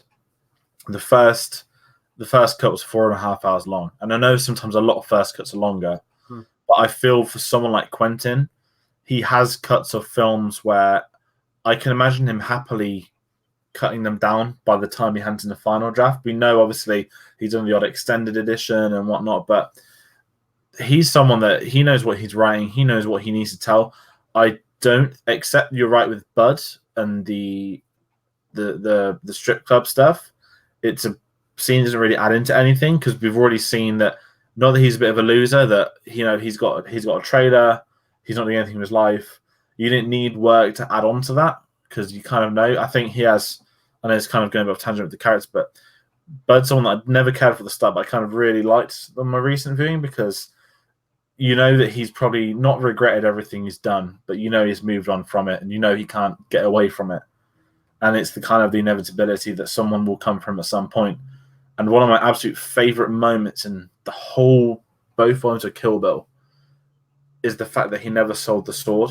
And it shows deep down, although, you know, many of the villains in this, I mean, we haven't even, well, not even villains as such, the what they called? The Deadly Viper assassination. That's the one. I was almost thinking Fox Force 5 because of the Pulp Fiction thing. But, I was bring that up because Uma Thurman and Quentin developed this idea when they were on set together at Pulp Fiction, and I am wondering if that Fox Force 5 concept did somehow translate over into what we see in Kill Bill. Oh, it definitely did. It definitely did. I think what I love with Bud was that, you know, there's an underlying respect where he keeps the sword. He even tells his brother he sold it, and you don't expect the engraving either from Bill to, because they think, oh, he's just sold this rune. I sold actually it's a person I sold anyway. But I don't know, there's something about Bud where I think he's quite, you kind of feel sorry for him at the end. You know, although he is a loser and ideally he's not a great person, it's what's become, and I think that goes for all of them, what became of their lives after the wedding massacre, because they all seem to have moved on, whether for good, for bad. You've got obviously the one that became a mum, going back to Volume 1, one of the opening scenes. She'd moved on. Obviously, Oren's become like head of the Yakuza and all that. It seems, obviously, we don't get it explained as such, but post the wedding, they probably all left Bill. And they all went on and did their own thing, and except Eddie Driver, who obviously is there still. But there's something about each of the characters that I know that, obviously, when you have these ensembles, you see it obviously in Glorious and whatnot, everyone's their own thing. And in the squad as well, you can see that. And each one, again, it's Tarantino, probably written an entire backstory on each and every one. Obviously, Oren's got the entire origin stuff, and I think that's extended in the affair, they say. And, you know, you can imagine each of them characters got, Tarantino's probably at home got like a book on every character he's ever put on the film. Yeah, no, definitely. And we need to move on from Kill Bill at a moment. Like, this could have been like, you know, a 2-hour review just on Kill Bill films, but there's a lot of layers you can bring to Uma Thurman's character as well, especially if you do watch the whole bloody affair, because when you get to that reveal at the end, like when she's killing everyone in volume 1, you think it's justified because, you know, they did what they did at the wedding, like they killed her daughter and everything like that. She's got a cause, she's got a reason for doing what she's doing. But when you don't know that her daughter's still alive midway through, and you do get to the end of 2, you do kind of look back, and it does make a question, thinking like, oh God, I've kind of may have killed all those people for nothing.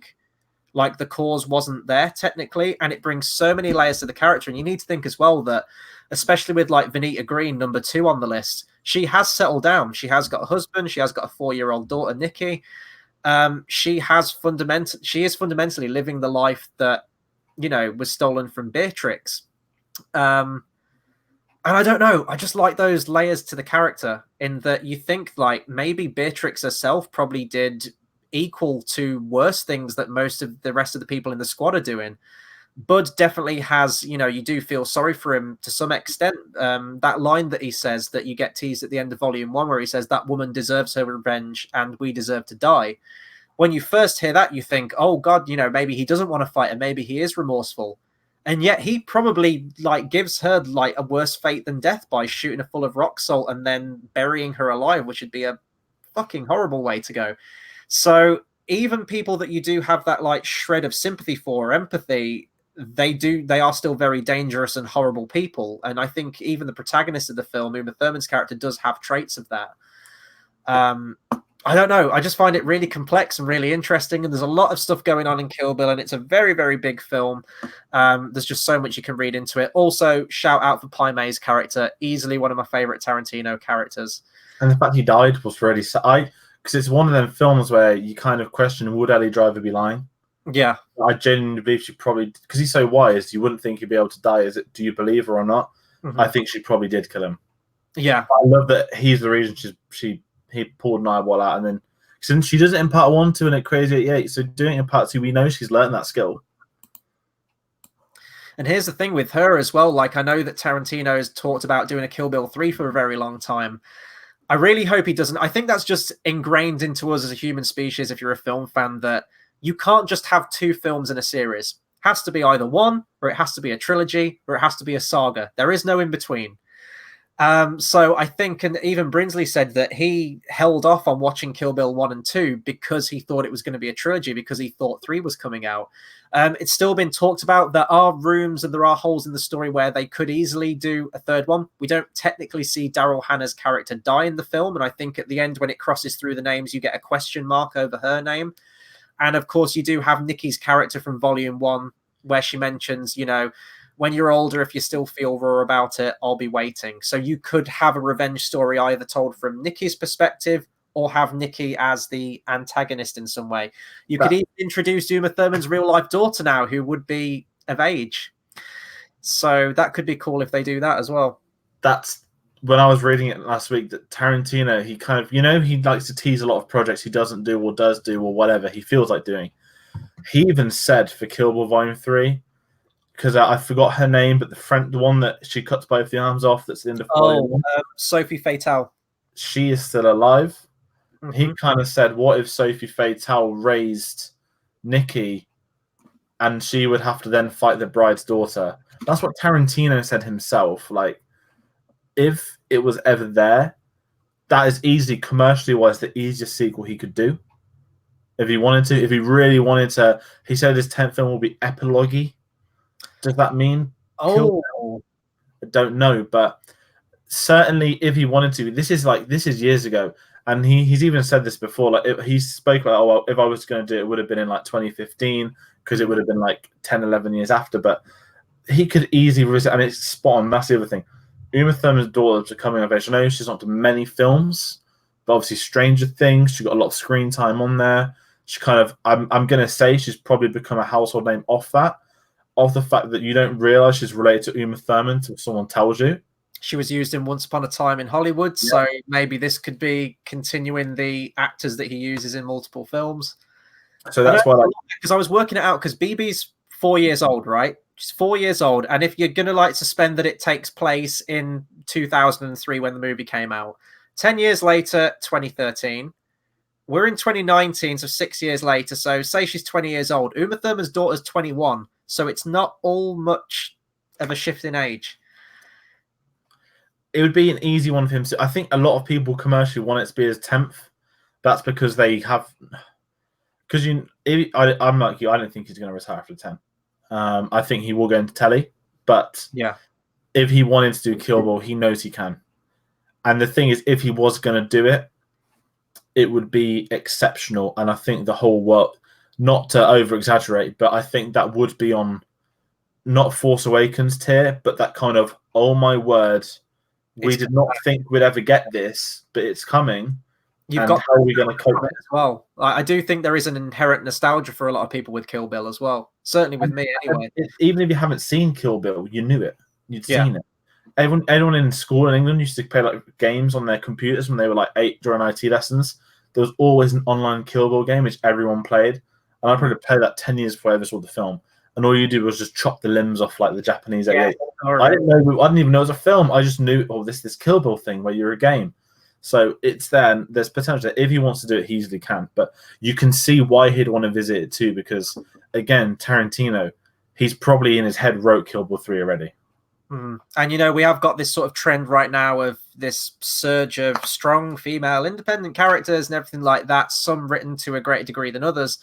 I definitely think there is room there to do. Can you imagine the trailer now? I can imagine that sort of Chewie we're home moment of Uma Thurman walking up to a wardrobe, opening it, and it's the yellow biker outfit. Like, I can imagine that happening, and that'd be awesome. I don't know. I'm torn on it because, the title's Kill Bill. Bill's dead. Bill died in Volume 2. The story's done. She achieved what she needed to do. It's a complete story. The credits of Kill Bill 2 is almost like a curtain call for all of the actors that were in the previous 2 volumes. I don't know how I'd feel having the sort of like epilogue story of the same name. I definitely think there is room there, but I think maybe it's cooler as like a fan fiction and an idea. And if he could make it work, absolutely. But I'm very torn on the idea. Brinsley as well in the comments says, I wouldn't want it to be as his final film. Kind of agree with that as well. I think we should take a little bit of a break right now. We're 4 movies in of his career, so I think this will be a good time to discuss a show that we've got coming up towards the end of September. Battle of the Brackets is coming back, and just talking about these films right now, even just the 4 that we've talked about, or 5 if you count as Volume 1 and Volume 2 with Kill Bill, there are so many great moments in Tarantino's films. So many. We've discussed a few of them. In the comments, you can drop us some of yours as well. But why not dedicate a whole show to it? So I'm going to pass over to George to explain what we've got coming up at the end of September. So we mentioned that we've got Battle of the Brackets. We're aiming to bring this back on a monthly. We're looking at last Saturday of each month. We've kind of penciled in as a day as such. We all kind of spoke on the chat, myself, you, Tate as well, that we'd love to do what's the best Tarantino moment. We could sit here. We haven't discussed moments as such, and we're already an hour and a half in. We know, you could talk for an hour on Kill Bill's moments, let alone adding in Pulp Fiction, adding in Reservoir. It's something that we want to do. Battle of the Brackets is, we always say, we said this on our channel update, it's our funnest video to do. Bringing in Tarantino, Hollywood's come out. We've got the retrospective video. We've revisited his films. You forget, even if there are some films that you particularly enjoy as much as the others, there are still these incredible moments within them. And we all thought, well, why don't we just do it as a Battle of the Brackets, And we are. So we are looking, in theory, at the last weekend of September, which may be Saturday the 28th. Again, we're not going to sit here and right now and say, this is everything. Obviously, with our increased social media usage, we do expect an announcement of that. And that is what we will be doing next. What is the best Quentin Tarantino movie moment? Now, I'm going to guess we're going to restrict this to the films he's written and directed. Yes, yeah. This will all be obviously discussed, and as usual, we will have a bracket come out near the time, dates confirmed, etc., etc. And we may look at other ways of introducing you to the video before, rather than just click and live. We'll see what we can do about trying to interact more, but that is definitely the next Battle of the Brackets we have planned. We're looking at rounding out for the end of the year of a couple of others, but this is the one where there was kind of unanimous agreement. It's going to be this. It needs to be this. I'm surprised we haven't already done this. We're having too much fun talking about Tarantino, man. Like this is a long stream, but this is an absolute blast. It was great going back to his movies, Once Upon a Time in Hollywood, talking about this. We want to just we don't want to leave Tarantino yet. We want to talk about it more. We're in this. I mean, not to turn this into a million channel update, but we all know this year's not been the best year of film. To get apparently Once Upon a Time in Hollywood's the first original summer blockbuster of the year to cross over $100 million, and it's not even a blockbuster, is it? It's a drama. So it's going to be fun when we do it. But doing these Tarantino videos has been fun. This is sort of the new things we want to do. Something we've not done before. We did the Spielberg one, and revisiting these films have been fun. And it's getting us back on track to where we want to be. So join us for that. Of course, there'll be more details across social media. We need to find our fourth fighter. We need to find a judge, but that will be a lively one. There is no way you can have that discussion without it getting as lively as you can get. Yeah, no, totally. So look out for that one. You mentioned that all these films have been fun going back to. However, there is one exception. So we're going to get back on track now. The fifth film directed by Quentin Tarantino, Death Proof. I'm sure it has its fans. I'm not one of them. I don't think you're one of them. Plural. And I think we should mention that you literally got done watching this movie for the first time pretty much right before we went live. Yeah, I had a bit of a drama this week trying to watch Death Proof. Ironically, the only Tarantino film I haven't owned on Blu-ray. Ironically, the only one I hadn't seen after Jackie Brown, and universally known as the worst one. Now, a bit of backstory about this. I ordered it on Monday. Apparently, it arrived on Thursday, but had no deliveries anywhere. Spent the last 2 days trying to scour a delivery from the post, which never came. So I had to resort to other methods to watch this film. The only Tarantino film that's not on Amazon or Netflix or Sky. And I had to obtain a copy to watch it, and I got it watched at 4:30, and boy, did I finally see it. The world didn't want you to see this movie, George. That's why. It was, and that's what made it ironic. It's probably the most expensive Blu-ray I've had to buy. They made so little of them because no one cares. That's like, there we go. Death Proof is, for a bit of backstory, obviously he's best mates with Robert Rodriguez. He's also mates with Edgar Wright. There's a kind of niche group you can tell are all buddies in the industry. Grindhouse is not really a thing over in England, I guess we could say. But I think in like old school cinema in America, you used to get like these weird double bills. They were like B-list, C-list films of like minus, I'm assuming minus action and just rubbish that got cult followings. Maybe I was reading about them. They were done like on a shoestring budget. The film canisters would be passed around to multiple cinemas all over across the country, which would damage them, which is why you'd get the scratches in there and then in some respects, to get more money out of them, they'd splice out the title, add a new title in, and market it as a completely different film, which is why you get like the dodgy jump cuts and everything in there. They're really unprofessionally made, sort of, but they were like the 70s, like car slasher kind of movies, which gave us Death Proof. I should say it was a double feature with Rodriguez's Planet Terror. I've never seen Planet Terror, so I don't know if that's better than this one or if Death Proof's better. If that's worse than this one, then oh boy. I don't even know where to begin with this movie. So this was, I'd say, with Jackie Brown, as I mentioned, this is the one that probably flies most under the radar out of his entire filmography. I don't know whether that's the case of that it's usually marketed as Grindhouse, whether you've got that collaboration with Rodriguez, I'm not really sure. Tarantino's even gone on record saying this is his worst movie, which I would wholeheartedly agree with. Say what you want about Jackie Brown, but it feels like, it's a well-made movie. It's just one that's not very particularly interesting to us. This movie is just a mess. Tarantino is a master of dialogue. Even if there's not a lot going on, usually his dialogue has a point or it's well written. I don't think the dialogue's particularly well written in this movie. It's really a film in two halves again. You get introduced to your ensemble cast of characters who get, spoiler alert, wiped out by the halfway point, which I think is kind of a mistake. Although it sets the stakes and what the MO of Kurt Russell's character is, we're then, again, introduced to a whole batch of new characters who you have to, after an hour into the film, then you have to sort of, connect with. And I hate all of the characters in this film apart from Kurt Russell. Maybe that's the point, I don't know, but there's this dialogue that's going on and on and on, and it goes nowhere. It really has no point. It's not really, I think it's the worst dialogue written by Tarantino out of all of his films, easily. Honestly, the only things that I like about this movie is Kurt Russell. That's just because it's Kurt Russell. He's one of my favorite actors.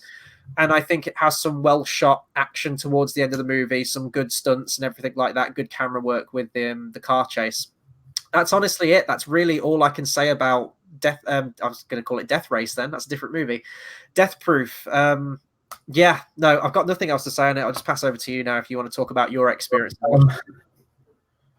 First I check with you that I'm not watching a dodgy version because of all the scratches and stuff. Because again, it was Grindhouse. It's meant to look like it was shown back in the day and all that stuff, and it was meant to be like that. And I didn't like any of the characters, and then they all died.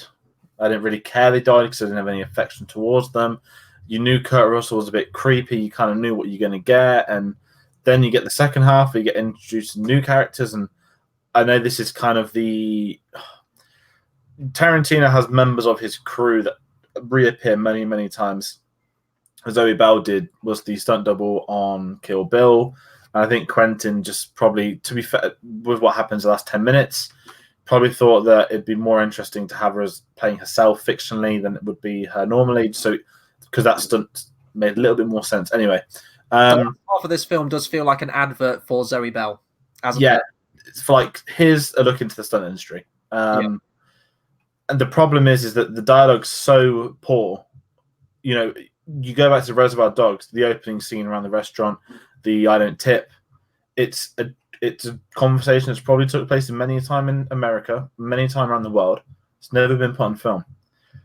It felt like it was trying to do that here, but talking about the industry, talking about like stunt people, what do we do in our spare time and whatnot. None of it was just interesting. And I think obviously going in now that I've seen Zoe Bell in quite a few Tarantino films, she's had more like big, well, no roles as big as this, but he calls them is it the group he calls them or something like that now, where his kind of his usual suspect kind of people come in. She's definitely in that, and it just wasn't very interesting. Like you just didn't care for any characters. Kurt Russell, I like Kurt Russell, but I wasn't particularly bothered by him in this. The stunts, like sitting on the car windscreen, was good, but at the same time, not to sound like picky, but the situation and scenario, there's so many times they could have just stopped the car and got in the car, but she chose to remain on the front for like another 20 minutes, and I thought it was going to end, and then oh no, here we go again. Now they're going to chase him for another 10 minutes. Like, oh Christ Almighty! I was like, I'm hoping I'm going to be late for the stream. That was kind of it. I think you summed it up when I messaged you saying, did he intentionally make this a bad film? And that is still my question. I don't believe he could. Well, Brinsley's just done a comment, which is kind of, I was going to bring that up actually, was what you said. He's put, he thinks it's better as a double viewing with Planet Terror. They are both kind of throwaway movies. I get that the movies they're based on are kind of throwaway and kind of shitty or very shitty, but don't make a shitty movie. Making a shitty movie, ironically, doesn't fly with me. Like, if it was so bad that it's good kind of thing, then fair enough. But this is what I was talking about, where you said, are there meant to be scratches on the film? Are there meant to be these jump cuts? And I said, yeah, that's done to emulate like the old style. But with some of his other films, I'm trying to think now, like his latest one, Once Upon a Time in Hollywood. When you see like those old films and it's like stylized in that old way, I buy it, and it feels like you are sort of looking through this looking glass into the 60s world of movies and everything like that. When I watch this movie, I don't suddenly get swept up and immediately think, I'm watching a movie from the 70s right now, this really bad slasher movie. It still feels like, you know, a mid to late 2000s movie. You've just slapped some digital film grain on there. I could take any film right now off my DVD shelf, slap it into any editing software I want, in Adobe, in Final Cut, whatever it is, and put like an old style film thing over it. Does that immediately pass? If I then export that movie, does that pass it off as, oh, this is a movie made from like the 80s or something? No, it's still fundamentally a modern movie. And in all honesty, that whole style that comes with it, the jump cuts and everything like that, when I rewatch this movie, that's sort of abandoned halfway through. And you have like this huge stretch when you've got like the Zoe Bell and everything like that, where it just isn't based in that style anymore, like it is how they set it off. So even in its aim of trying to emulate an older style of cinema, I don't think it's successful in that regard. So you've got poor dialogue, so it's already, not very interesting. And the style that you're going for, it's not achieving its aim of what it's meaning to do. So it's just a really unfulfilling viewing experience. Honestly, I probably won't ever go back and watch this movie again, unless I am doing some kind of marathon of all of Tarantino's movie. It's always that, when you watch the Rocky movies and you get to Rocky 5 and you kind of go, oh, I've got to watch Rocky 5 now. This is kind of that one in Tarantino's filmography where it's just like, let's just get Death Proof out of the way. It's all going to be fine. We've got Inglourious Bastards next. Let's just get through this 2-hour mess and we're into good territory again. Yeah, it's that vibe. And I think I get the whole grindhouse element, but if it is, I mean, it probably isn't, but if it's so intentionally shit, please don't put the 5th film by Quentin Tarantino as well. Mm-hmm. Because that's a waste of one of your 10. Was that how it was marketed, or was that just on DVD when it came out? I don't know, but it classifies as one of his 10. So the 5th film by Quentin Tarantino is this. I wish it really wasn't. Because I think the whole Grindhouse, there was like Machete did a trailer, Edgar Wright did a trailer for something. Then there was Hobo with a Shotgun. Hobo with a Shotgun, and really they ironically got made into low-budget films. It feels like a meme that just evolved into whatever it was meant to be, but it's like the fake in Tropic Thunder that you really wish would get made into movies. Yeah, like I mean, I'd happily. I mean, there's this new one on Netflix that's basically is Meet the Frumps, which looks god awful, but this also feels like a film that Quentin probably shot in like a week. Yeah, and probably did. Let's be honest, he probably did. Like it feels more of a Robert Rodriguez film than, as in, hey Quentin, how about we do a Grindhouse double feature together? There's Robert Rodriguez. They're like, thank God people might watch it because I've got Tarantino's name on it. The reality is, as Thanos wants to say, reality is disappointing. And I'm really tired of talking about Death Proof. Yeah. Let's talk about one of his best movies. So we move forward to 2009. 2 years later, we've got Inglourious Bastards. Again, history to this one. He originally had wanted to make Inglourious Bastards before Kill Bill, but he shelved Inglourious Bastards for the however many years it took him to make Kill Bill. I think it was 4 years, 6 years, something like that. I love this movie. As well, he toyed with the idea of this was before Inglourious Bastards, so you clearly when you mentioned he's got like hundreds of film ideas going through his head at one moment. This was one of them. Before making this, he toyed with the idea of making a film called The Vega Brothers, which was going to reintroduce Michael Madsen and John Travolta. It was going to be a prequel film. However, due to the actor's age and also the fact that you see both respective characters die in their movies, he said it probably wasn't going to happen. I think that was probably just a fun idea. I would have loved to have seen that movie. If he'd have made that like straight after Pulp Fiction, that would have been immense. But I'd love to see it one day as like a comic or like a script or something. Where what if they survived in their movies and whatever? Because they've one of them's in Amsterdam before Pulp Fiction, the other one's been in jail. I just love to see some format, whether it would be a comic or a book, something Tarantino could do to like look into them a bit more. I think you could still make it. It would have to be sort of a spiritual successor, a sort of what if. Kind of John Travolta now. He's like bold. Yeah. I mean, Fanatic's out soon. If anyone's seen the trailer for that, John Travolta's changed since the mid-90s. Yeah. Yeah, it's a shame. It's a real and Michael Madsen's voice is a lot deeper now too. But I'd have loved to see the Vega Brothers. Yeah. When you read about the great what ifs of Tarantino films, that's the one. It's up there with the other one, which I will discuss later on. Does Kill Bill count 3? Maybe, yeah. Yeah, there's a lot there. Inglourious Bastards there. This was, until Django came out, which was the movie directly after this one, was his highest grossing film that he'd made until that point. It received a second nomination for Best Director, and Christoph Waltz won one, I believe. No, he did, didn't he? Yeah, he won one for Best Supporting Actor, and indeed he did for Django Unchained as well. As I mentioned, I did this with a double bill with Pulp Fiction. Did Pulp Fiction first, went straight onto this one. Absolutely loved this movie beginning to end. One of the things we haven't really talked about much with his right, we talked about the dialogue and everything like that. We need to talk about the tension building. This is probably his most tense movie, in my opinion. Certainly, there's moments from all of his films, really. The opening scene of this film is incredible. You could view that as like a short film in and of itself.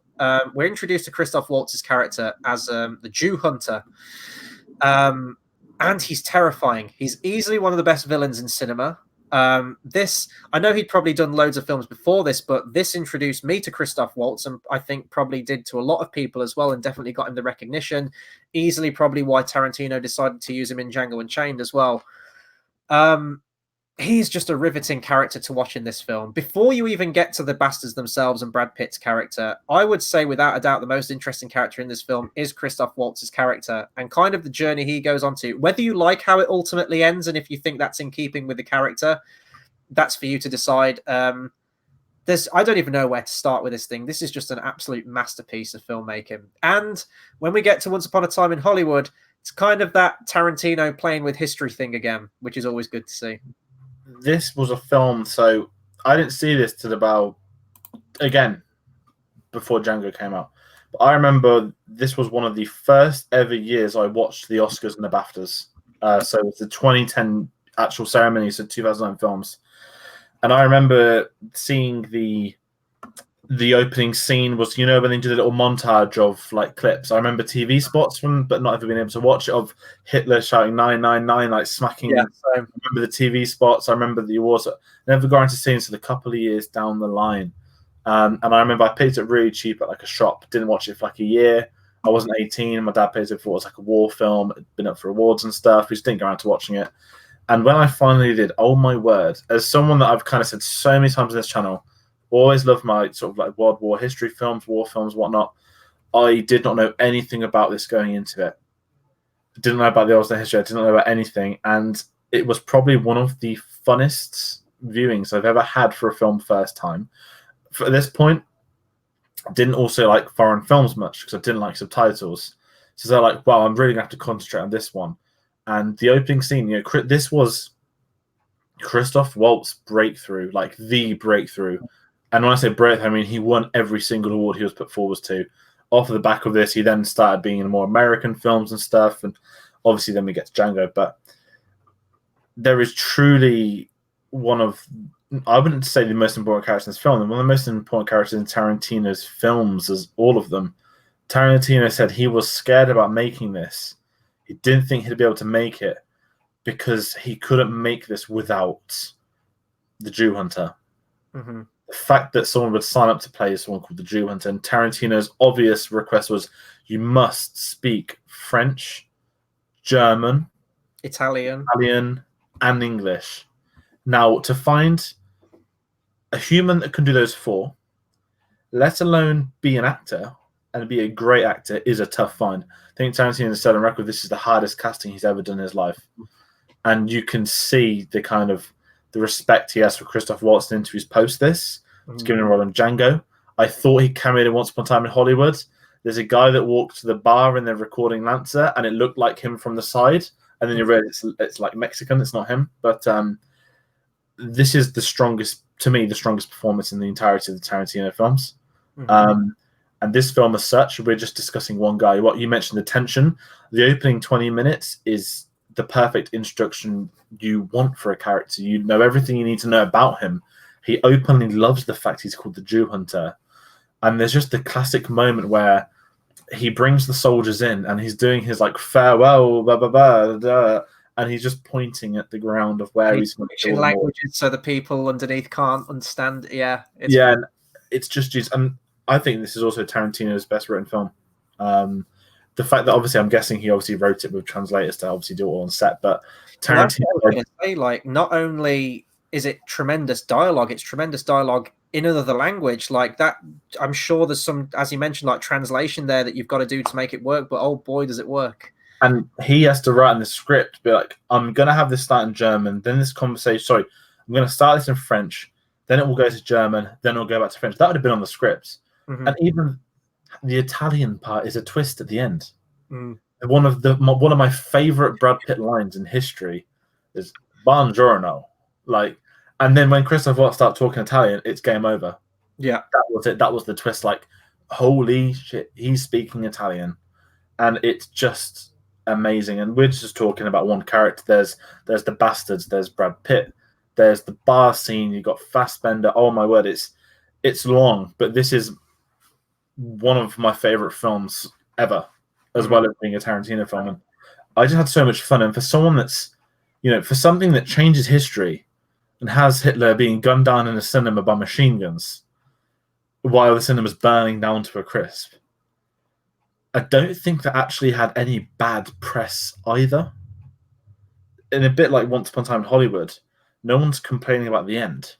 Obviously, we mentioned that, didn't we? When I came out of Once Upon a Time in Hollywood, I was really conflicted about the ending, and then we discussed, well, we're okay with it in Inglourious Bastards. Why do I feel... At the time, I wasn't sure how I quite felt about it. Eventually, later on in the day, I sort of like cemented on, no, it was an absolute genius ending to it. But I'm sure there was some people that thought it was very controversial or kicked off about it, or any history buffs out there. But you need to constantly remind yourself, this is Tarantino doing it. You are going to have these moments where things are flipped on the head, and it's hilarious. Like in that moment, it's almost like you're watching like a Trey Parker and Matt Stone, like, yeah.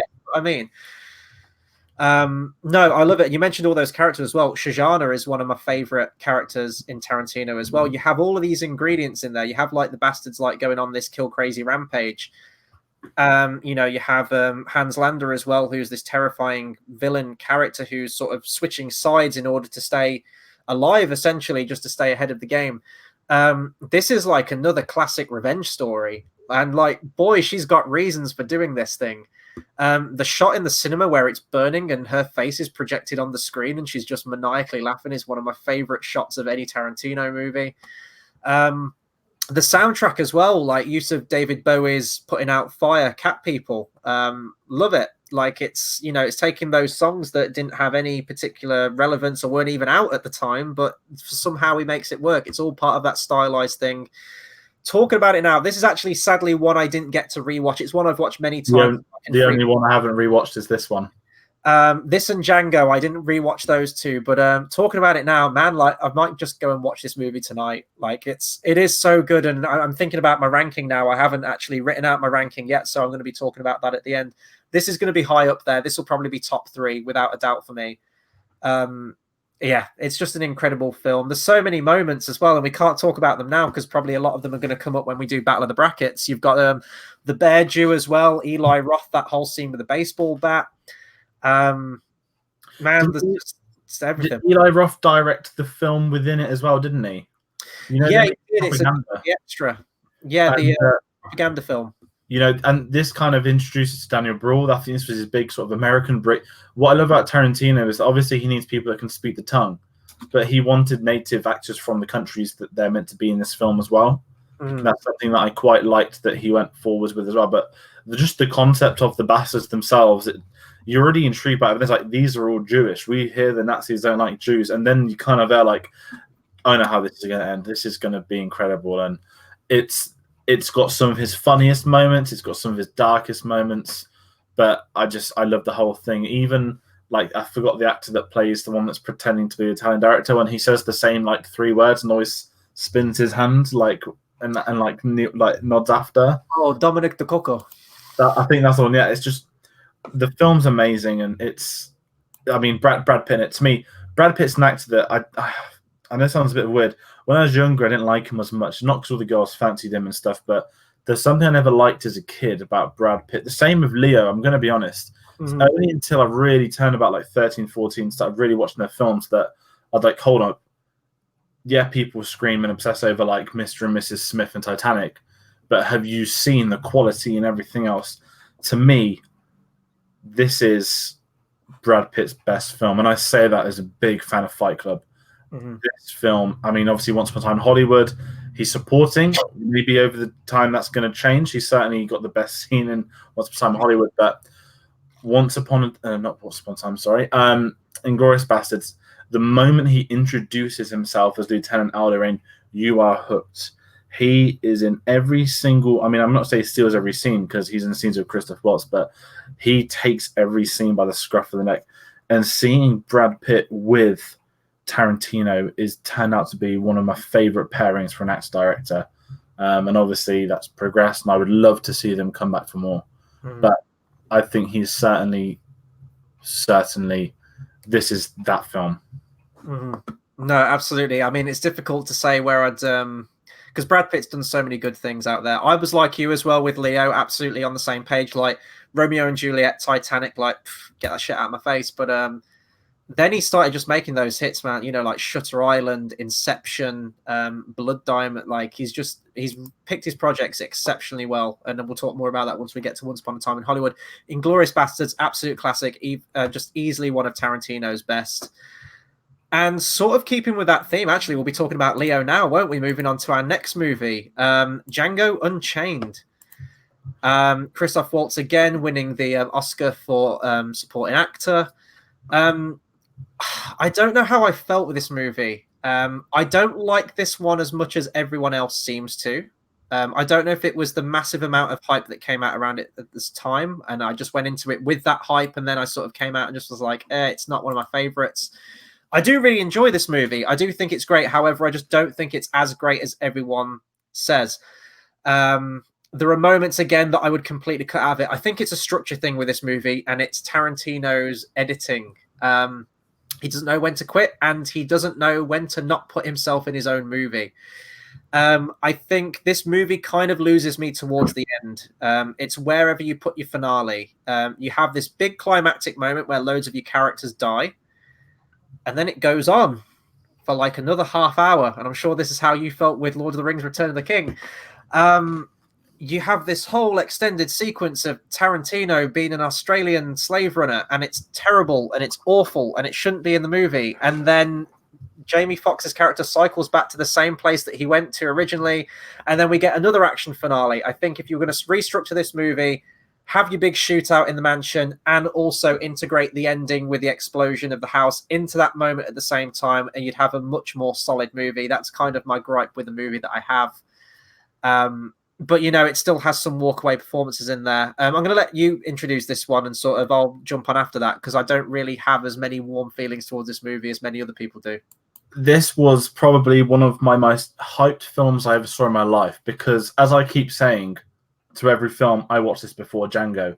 Now, when Django Unchained came out, I was 17. If anyone watching in America, the rating system over here, you get 12A, which anyone can go to. If someone over the age of 12 goes with someone in 12, you get 15. Obviously, you're 15. You get an 18. We have to be 18. You don't get 18 films released very often, guaranteed for a Tarantino one. Now, at this point, I was 17 and a half, been studying film for 6 months. I'd gone through my first wave of Tarantino hype, and I couldn't get into the cinema. And I had to wait another, of course, we get these films later in England too. I had to wait until like May of 20, I want to say 14 for this to come out. So this movie came out 2012, but then... Oh, no, my bad, 2013, sorry. So Christmas 2012 in America and January 13 in England. That was it, yeah. I managed to get into Wolf of Wall Street, but they wouldn't let me in Django Unchained, which really annoyed me. But obviously, I waited and I waited and I waited. That Blu-ray came out, the sensational steelbook. The first ever vinyl I bought was the Django Unchained soundtrack, which one of my goals over a couple of months is to get all the Tarantino films on vinyl. Plot twist, I'm 2 films down out of 9, so it's not something happening quickly. But Django Unchained was a film where, again, I've spoken about Kill Bill, the commercial aspect of it. At this age, everyone at college, oh my God, have you all heard about Django Unchained? It looks incredible. It's about slavery. It's Tarantino's uber violence, all of this. And obviously you had the news stuff at the side where people like Spike Lee, like, this is disrespectful. It says the N-word, I think maybe over like 70 times or 100 times. Not just the N-word. I'm not going to repeat other words said, but there are any word you've heard in history to describe a black person has been said in this film. Obviously, I'm not going to sit here and run through them. You can watch the film and understand them. I was going to mention that not just this movie, but indeed Tarantino's other films makes extensive use of the N-word. If we were to ever quote something, where do we stand on that? Because this is going to be like, we have white guilt. Like, we can't say this, can we? Like, it's just like... No, it's a really hard one. For a film like this, it's hard to put yourself on a political side of it. So you had Spike Lee come out like, this is vile, this is disgraceful, this is not how history should have been, which I completely respect and understand. A, I'm not American, it makes it harder. B, as you can tell, we're white, it also makes this harder. Then you've got Tarantino coming out saying, sorry, I'm just being accurate for the time. Again, Tarantino's white, is having his back up. What do you then get? Sam Jackson, you really think I'd be in this film if it was offensive? Yeah. That's where it's something where for Tarantino, obviously I'd never say the words. I definitely agree we shouldn't say them.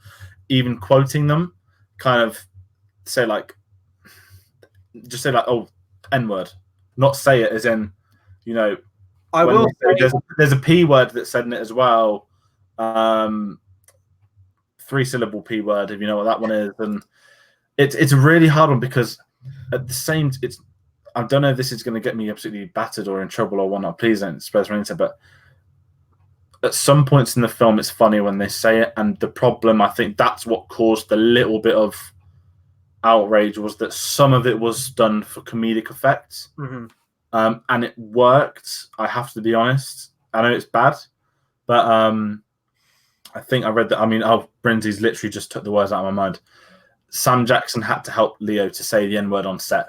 He was very uncomfortable to do it. I can imagine it being very uncomfortable for an actor. For someone like Leonardo DiCaprio, at this point, he's still in his A game. Somehow didn't get nominated for supporting actor, probably because obviously Christoph Waltz sweeps it. But for someone like Leo to be uncomfortable on set, imagine reading that script and seeing that and thinking, how on earth am I going to be able to say this, let alone do it on set, hundreds of takes, whatever it takes. And I understand all the probably Topher Grace in Black Klansman, because that like really hit him hard as well, wasn't it, in that movie? So I can imagine it would. And this kind of, I know I'm going off topic and saying so, but this was our first Walter Goggins Tarantino film as well. And he is an actor that I haven't seen a lot of, but I kind of love it every time I see him. He's got I think he's a great character actor of a slime ball.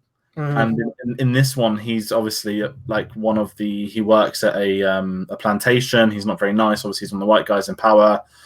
And this was Tarantino, I think, used him in all of his films since this as well. He had a cameo Once Upon a Time in Hollywood. Obviously, had a leading role in Hateful Eight. But Django Unchained, I think, again, I think Jamie Foxx is incredible in it.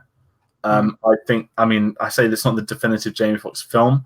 I think obviously he's done Ray, he's also got nominations, but for him to do a film like this, you know, Django is a really likable character from the first couple of scenes. King Schultz as not as a revenge flick, but there's not really Kill Bill comparisons, but there are the uber violence, the revenge angle of it. But at the end of the day, this is a love story. He wants to reunite with his wife. And King Schultz doesn't need to help him, but he's like, I'm going to help you free your wife because I want you to be free. And the thing is, that's just a main plot line. You've got so many cameos along the way. You've got one of the most probably iconic Tarantino lines of "I like the way you die, boy." The soundtrack, again, I spoke about earlier, the use of the soundtrack. You've got a lot of Ennio Morricone songs in here as well. Definitely got more of the Western vibe going on. It's really fun to watch. Now, saying all of that, when I rewatched it, the first one of all of these a couple of weeks ago, it did feel like 2.5 hours. I haven't watched it in a couple of years. I did feel that I did take a little break. I honestly think a big part of that is the structure towards the end. I think if you just remove that one segment, I think that would do absolute wonders for the film.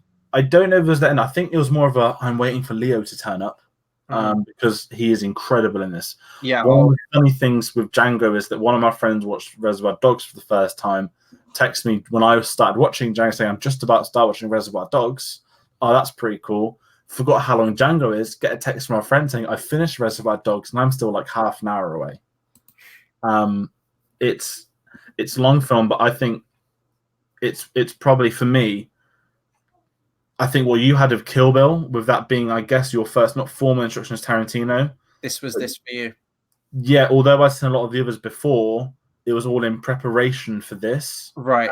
Django was, I think I was the right age, not right age to watch it, but being like a new like film student, seeing it. I mean, I didn't actually get to see Cinema either, but Django was, I think, a big one for me. Again, like kickstarted me like listening to vinyls. Another thing about the soundtrack, I don't know if it says it on here, but every single Tarantino, every single song on this soundtrack, sorry, it doesn't actually say it, I just want to check, has been recorded on the vinyl and on the soundtracks by Quentin's personal music collection.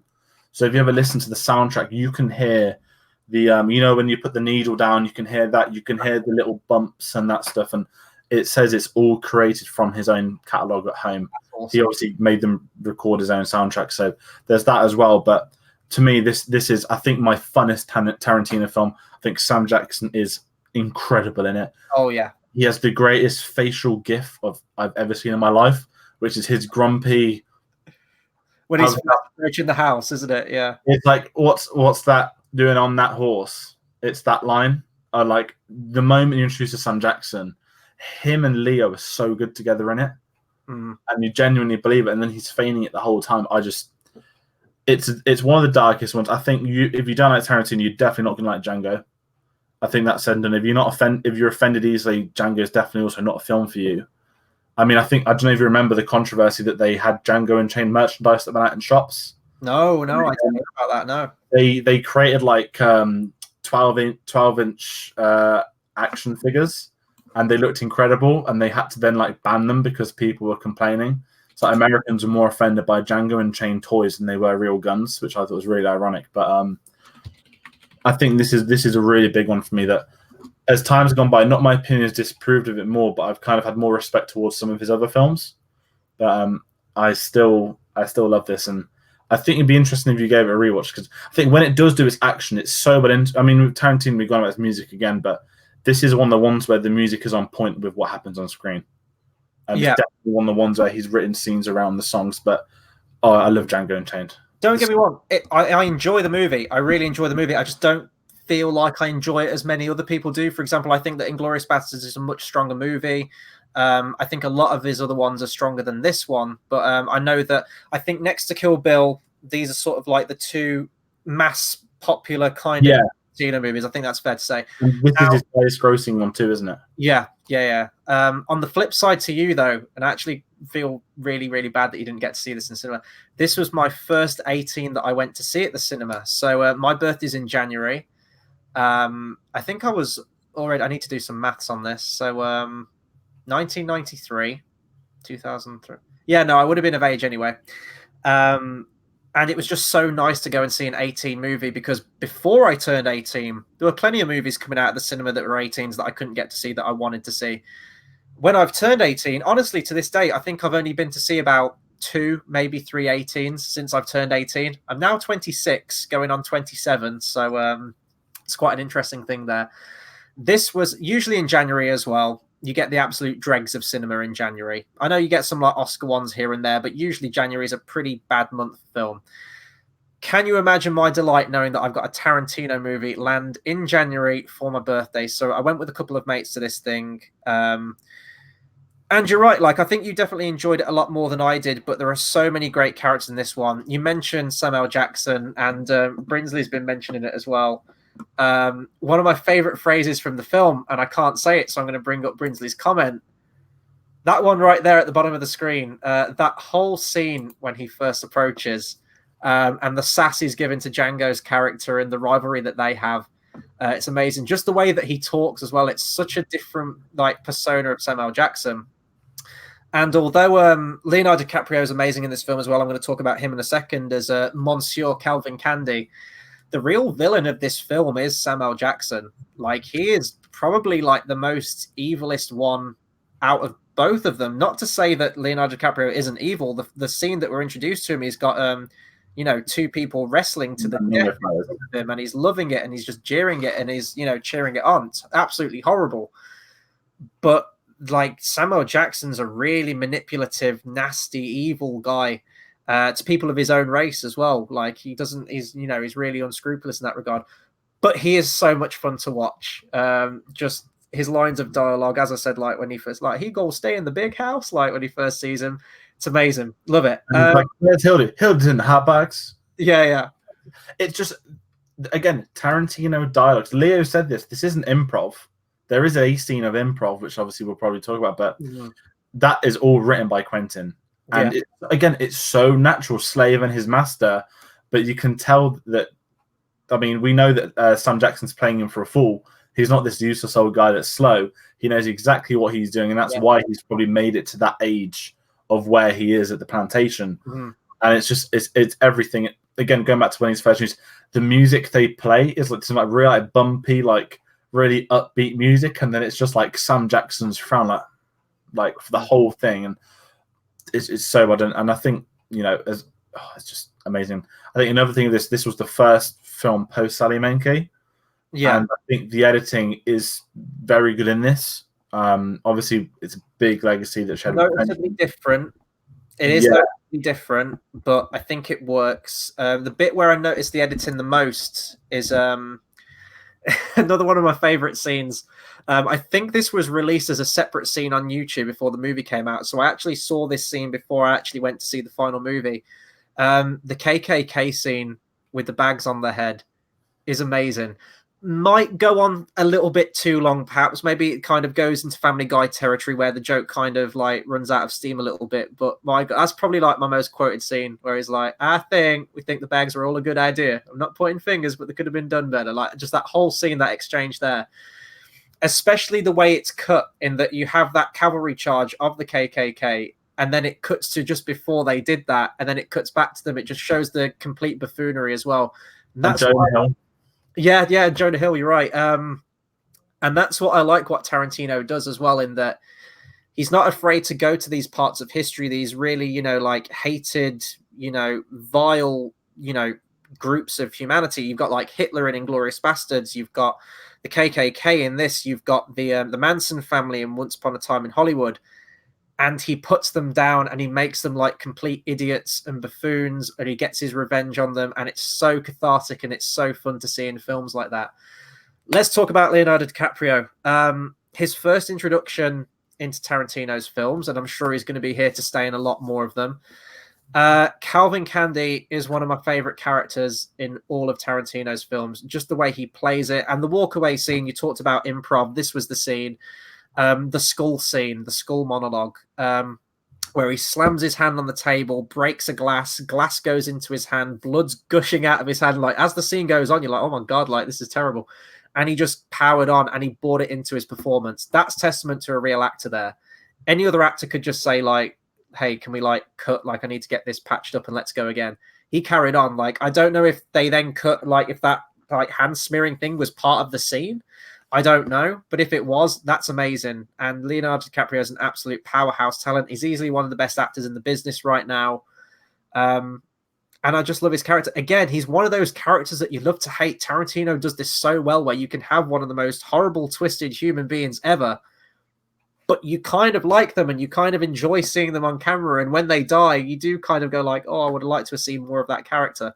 One of my favorite shots in the entire film is when Leo dies. There's that beautiful slow-mo shot of Sam Jackson crying with his body in his hands. In the background, you can just see the body of like Christoph Waltz flying into the wall. And it's one of them, like it's a Tarantino thing. And, you know, he's terrifying as well. There's all the memes and his introduction is the zoom in when he turns around and the smoke comes out his nose and that weird like face. That's his introduction. And he is there for the whole thing. And the other thing with Leo, what makes it creepier as well is that there's the whole little incest thing going on as well. Like I've just put that in the comments. The bit where it's like, "Where's my little sister?" That bit. And it's the thing, oh, she's the most like gorgeous woman in the world. And it reminds me of playing like Red Dead Redemption. Like, there's such that sort of vibe to it. And if you actually play Red Dead, I think they do have a plantation that looks like this. I don't think it's intentional, but seeing Leo so good, and you know, as well for him, how often does he take supporting roles? Not very often, and this was one of them. And again, I think he would have been any other year to been nominated, but the fact he was in this film with Christoph Waltz, Christoph had that Oscar again on like Inglourious. That was his from the moment you saw the film. He swept every award in every country. It was his. And I'm happy that they got to do Once Upon a Time Hollywood together. I think Leo is one of those actors that he likes. There's a good reason why he uses the same directors again. Obviously, Scorsese, he's gone back to Tarantino. I'd love to see him go back to Christopher Nolan, but he picks his projects wisely. And seeing him in Django was probably so uncomfortable for him. He probably, I reckon, took it on the fact that it's with Tarantino. It's something new, something so different, because he won't do a performance like that again. Not performance, sorry, but that kind of role, because psychologically, he's definitely someone that gets into character. And I can imagine that was probably psychologically a big one. If he's uncomfortable saying the N-word on set and he was playing a plantation owner, like, fair play for like Sam Jackson for helping him out and whatnot. And he's amazing in this film, and you kind of want to see more from him. But his death so well done as well. You know, it reverts back to earlier on. The whole I love the line where he's like, you know, you're an abysmal winner, and the whole I want my handshake, and it's just the tension. There's even tension in that scene, and when he gets the little pocket gun out and he just shoots him, like, I didn't see that coming, not by a mile off. And it's a really fun one. Again, you can see why commercially this was a big hit as well. And how that cake that he has, that white cake, oh my god, every time I see this film I want to slice that cake. It's amazing. It's one that I do wish I could have rewatched before this retrospective. It's one I've seen loads of times, like I can talk about it, I remember it well, but I think it would have been good to like get some, you know, like a refresher into it as well. Maybe I would have liked it more than I currently do. Still like it. There's still a lot of good things in there. I think the characters are kind of what save it.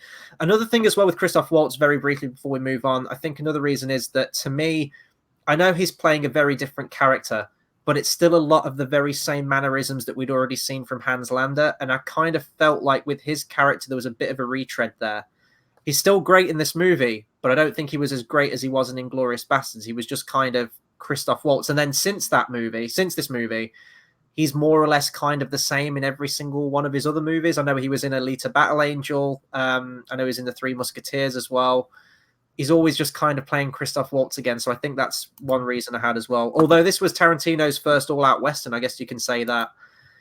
And then we move on to his second Western for his next movie. Now, this one was quite controversial.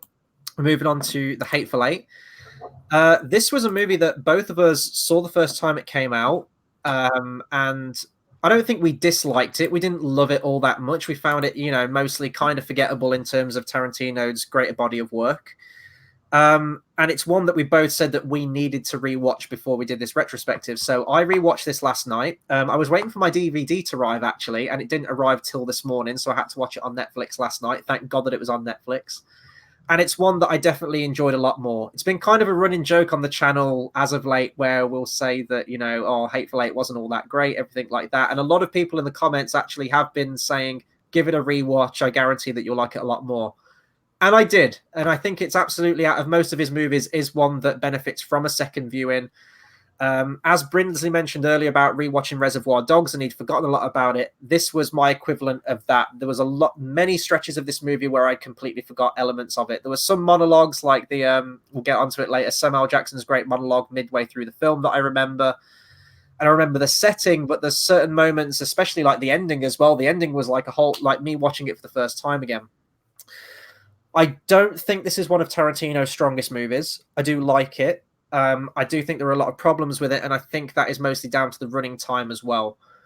If you watch the Roadshow version of this movie with intermission and overture, it clocks in at well over 3 hours. I think the story that it's telling, it doesn't really need to be that long. I think Tarantino goes into this movie with this expectation that it's this grand Western epic. The fact that he shot it on 70mm as well, which was reserved for these big, sprawling, epic movies at the time, I don't think is justified for this particular movie and what he does with it. The opening establishing shots and the stuff with the horse and carriage, absolutely gorgeous to look at, and absolutely, yes, the environment shots. And I think when we've had Ryan on the channel as well, he's mentioned this before because he knows about his like ratios and like filming and everything like that. The fact that you take 70mm film and you restrict it to just inside a dark and dingy cabin for the best part of 3 hours is a huge mistake. And I think that's definitely, a bad quality of the movie in that regard, in that Tarantino could have utilized to a much greater effect the use of that film to something much more interesting to look at. Cinematography wise, it's fine. I like the framing of some things, but it's just not a very interesting environment to spend a majority of the time of the film. And I don't think it's as epic as he intended. I don't even know if it had the impact that he intended. I know that he speaks about, and you'll probably go into this as well, the fact that Star Wars came out at the same time, which he blames for this film's detriment. We need to remember a lot of things with this movie as well, that the script was leaked almost a year. Well, I think it was well over a year, wasn't it, before it came out? See, he said when the script leaked, he's like, "Jog on, I'm never making this film. You ruined it." He And dropped, didn't he? He said, like, "I know it's one of these three actors, and I think he's like he will never be in the film." And everyone knows it was Eli Roth's agent, not Eli Roth. What Tim Roth's agent, and he was in the film. Now, before I get into that, I would say Christopher Nolan hosted a 30-minute Q&A of Tarantino for this film. At the Director's Guild of America or something. Go on YouTube, type in Nolan Tarantino interview. It's well worth watching. I watched it after the rewatch.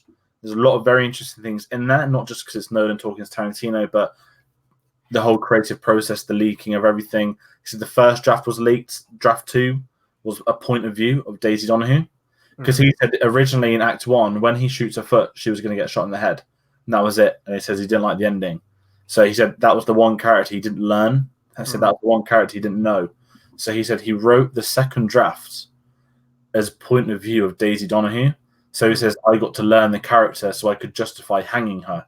Because I think a lot of the time people kicked off about the violence against women in the film. Now, I avoided the leaks. Brinsley's put the same thing. I think you probably did as well. That people didn't want to go out and... I mean, unless you did read the script. You did? I downloaded it. So one of my friends from uni had found one, and he says, like, you know, I've got a copy of it if you want it. And I said, like, yeah, sure, go ahead. But then I heard, like, you know, how the amount of time that Tarantino was kicking off, saying, like, they've spoiled my whole film. I know he was considering about releasing the script as a novel, I think, or just like a published version of the script. He wasn't going to make it. And I didn't want to read the script ahead of time in case it would spoil the movie for me. So I still have a copy of the script somewhere. If I like look through like my hard drives deep enough, I'm sure I'll find it again. It's like this was years and years ago, so God knows. But I didn't read it, and that was a big thing. Now I've seen the movie, I think it would be interesting to go back and read it and see if there were any changes or if it was absolutely completely on the money. Or maybe he just gave me like a dud script, and maybe it's something completely different. I don't know. I didn't even open the file, so I don't know. But it is a real shame because with Tarantino as well, you look at all of his other films, they're on massive lockdown, like the majority of the time. Like you don't know what's in that movie until you sit in that movie theater and you see that movie for the first time. And I think it is I definitely do think it had an impact on the success of this film. Brinsley as well put that a lot of people say it's more like a stage play. Yeah, I can totally see that. It's sort of like that Reservoir Dogs thing that I mentioned at the beginning of the stream, how it's mostly set in that one location and you're watching it all play out. It's almost like a sort of Agatha Christie story. He did a reading, if I can remember, of before when it leaked. He says, "I'm going to do a one-night event. I'm going to have actors come in and read the script." And he said the only reason he chose to do the film was because of how much he enjoyed the script reading with a cast. It's quite interesting. I mean, could you imagine being in a room where there's a Tarantino script reading with actors and no one knows what it's going to be? That would be incredible. But Hateful Eight, yeah, sorry, I jumped in there. No, it's cool. Honestly, I mean, it's got some tremendous talent in there. You've got Tim Roth, you've got Michael Madsen, you've got, you know, Kurt Russell, who I absolutely love, and Samuel Jackson is easily the walkaway in this. Walter Goggins as well, you mentioned, is also great in this movie. There was just a lot that I didn't remember about it.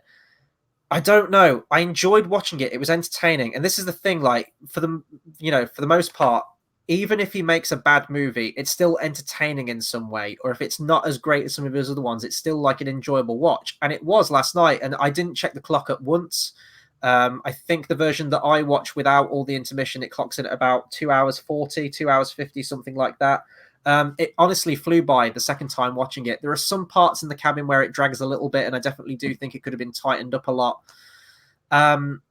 It's not one that I'll rank highly, in all honesty. Now I've rewatched it then, I don't quite know when I'm going to go back to it. It doesn't have the staying power as a lot of his other films. However, I am glad that he did go ahead and make it. I think this would have been an absolute shame if it had just been released as a script. I mean, of course I would have like gone and bought it and read it, like obviously, but I'm glad that he did stick to his guns and he did make it. I think another thing that I have with this movie, the last thing I'll say on it is what I mentioned with Django with Christoph Waltz, and it seemed a little bit retready from Inglourious Bastards. I kind of had that effect with this in that we just had a Western with Django Unchained. And then we follow it up with another Western. Now, I like my Westerns, don't get me wrong, but I think I would have liked to have seen something fundamentally different. Like how we've now had from The Hateful Eight into Once Upon a Time in Hollywood, completely different movie, felt like a breath of fresh air. With The Hateful Eight, you know, seeing people in like cowboy hats again, the cold and just like the wooden huts and everything like that, it felt like, oh, great, we're doing another Western. It felt very, very been there, done that. And I know that he's also talking about one of his ideas is to complete this Django Hateful Eight Western trilogy idea. The World War history trilogy. This is what I kind of mentioned earlier. The best Tarantino idea. So this was rumored before Hateful Eight, wasn't it? That Tarantino said that his idea to complete his history trilogy was a descendant of Django, being obviously played by Jamie Foxx, being in World War II with a group of African-American soldiers that would not betray, that would be betrayed by the white soldiers who would then go on a revenge rampage and kill them all. And there's rumors that this was going to be not tied in Inglorious, that not the soldiers that betrayed them were the Inglorious Bastards, but they would have tried to have got some of them in for scenes. Now, if that film would have happened, the pitch for that is incredible. Obviously, it's a 30-second pitch versus a 3-hour film. But I think because they've done Inglorious and then Django, that third one would have really tied it together. Especially, you know, if they did bring Jamie back. But then you kind of think it's the kind of Operation South Park movie with Chef. You know, it would have just kind of been like that maybe. But who knows? Maybe that'd be film number 10. But Hateful Eight, I think, something that I'd admit I was harsh on. I rewatched it, and in this big rewatch of all of them, it was far more enjoyable. A lot more going on. Same as you, I can remember a couple of things that happened, if that. And it's one that the more I've thought I've liked it a bit more. It's definitely not on a par with the majority, of the others. But it's certainly something that I've gravitated a bit more towards, and I wouldn't be sort of as turned away in the future if it did crop up where I did fancy watching it as I have been. And obviously, it's got the Ennio Morricone soundtrack, which was the only original soundtrack composed for a Quentin Tarantino film. For someone, I mean, he was using Ennio Morricone in Kill Bill, using it in Django. He probably had it somewhere else at some point. He's a big fan of his, and you know, if you're sitting into Tarantino, you know that he likes his films. He's got nothing but respect. Spaghetti westerns. I mean, it clearly influences Django. Clearly influences Hateful Eight. Once Upon a Time is kind of half built off Kill Bill Volume 2. I think for him, he's one of the highlights of his career has been getting Ennio Morricone to do a soundtrack for him. And he did win the Oscar, his first Oscar. And you know what? Fair play to Quentin, because he could have gone out and just used old songs of his again, but he really went in to try and get something, and fair play to Ennio Morricone. So I think that's quite like a nice touch looking back on it as well. Rewatching it, the score, actually, the main theme, it was actually very nice. And it was nice to see a Western without the same kind of songs. Especially like the same kind of Ennio Morricone tones to it is very, very different. And I'm glad that he won the Oscar as well, because he'd never won an Oscar before, and boy, that man deserves it after all the. I mean, he's getting up there, isn't he? Jesus. I think was it him versus John Williams, wasn't it? And it was John Williams he'll probably win it this year for episode 9 on the whole career thing. But I think like Ennio Morricone in his speech, the first thing he did was credit John Williams, and I reckon it probably would have been vice versa if he'd have won. But if you ever look at the clip, he hugs John Williams when they get the award together. So fair play, and I think, you know, it's nice that you do get stuff like that, and I think it's nice that Quentin also helped him. So very looking back, I think it's a fun one, but yeah. And this brings us to the final movie in this retrospective. It's a review that we've already done on the channel, so if you want to see us talk sort of spoiler free but still talking a good portion about that film, go and watch our Once Upon a Time in Hollywood review. This is Once Upon a Time in Hollywood, his latest film. It's still very fresh, and actually I know I did say in my review at the time that I was going to try and get to it a second time. Unfortunately, my cinema is going through considerable refurbishments at the moment, and the times were just not gelling with me, so I couldn't get to see this a second time. So it's going to be very difficult to talk about this one, especially when we get to the ranking, and that this one is still very fresh and it hasn't really had the staying power as a lot of his other ones have. And I am really kind of annoyed at myself that I didn't get to see this a second time. I don't know if you've already seen it a second time yet. I've seen it twice, but I think that was before we did the first. No, when did we do the review? I may have seen it twice before the review. I'm seeing it for a third time this Friday. But this is a film that I am very. The more I'm thinking, the more passionate I'm getting about this. I had the soundtrack on quite a bit. This is really growing on me, and somebody uploaded half of that scene onto YouTube, which was a really good 5 minutes. But we didn't really do spoilers on the channel. We're not going to sit here and review Once Upon a Time in Hollywood, but we can finally say the whole Brad Pitt killing the Manson brothers is without doubt probably on par with the portal scene from Endgame as the greatest moment in cinema this year. Oh, wow. Yeah. Put that right there. It will be them two come the end of the year, or at least until Star Wars is out. Yeah, without a doubt. Again, it goes back to that like cathartic feeling. And sorry, I've been talking for a long time. It's that playing with history. And when I first came out of this movie, I think I mentioned this in our review anyway, but I'm going to mention it again. I called you up straight out of the cinema and I said, George, tell me what I meant to think of this movie. Because I was genuinely split down the middle, as I think a lot of people were. I've seen a lot of people, even like Mark Commode, for example, really didn't like the film. There's another reviewer on that channel who really loved the movie. And I do think it is easily one of the most divisive movies out of Tarantino's entire career. I can understand if someone thinks it is a very sort of like long slog, not really saying much, kind of boring with a very good ending. I can understand some people loving it and seeing it as that window into the 60s, that sort of like last hurrah of the 60s before moving into the 70s, that end of classic Hollywood, day in the life kind of film, and absolutely loving that. I fall into the latter category. This is a really nice kind of slice of life movie, essentially. I compared it earlier to Pulp Fiction, and I definitely do think it stacks up against that, in that you do have these wacky, fun characters, and you are kind of just watch them, you know, go about their day job, essentially, just going about doing what they do best. And it's riveting. And I think you mentioned that there's a plus 4 hour cut of this movie, didn't you? 4.5 hour cut or something like that. Honestly, I'd love to see a 4.5 hour cut of this movie. I never checked the time once, as I mentioned with like Hateful Eight as well. It had me from beginning to end. And, you know, I can understand at the beginning, it did seem a little bit self-indulgent at times with Tarantino. It's like, we get it, you know, your pop culture, I get it. But also it does help to flesh out the world and what's going on at the time. I love it. It's an absolutely stunning movie. Now, where would I rank it? That's going to be very difficult when I do get to my ranking, having only seen it once. But you mentioned the ending there.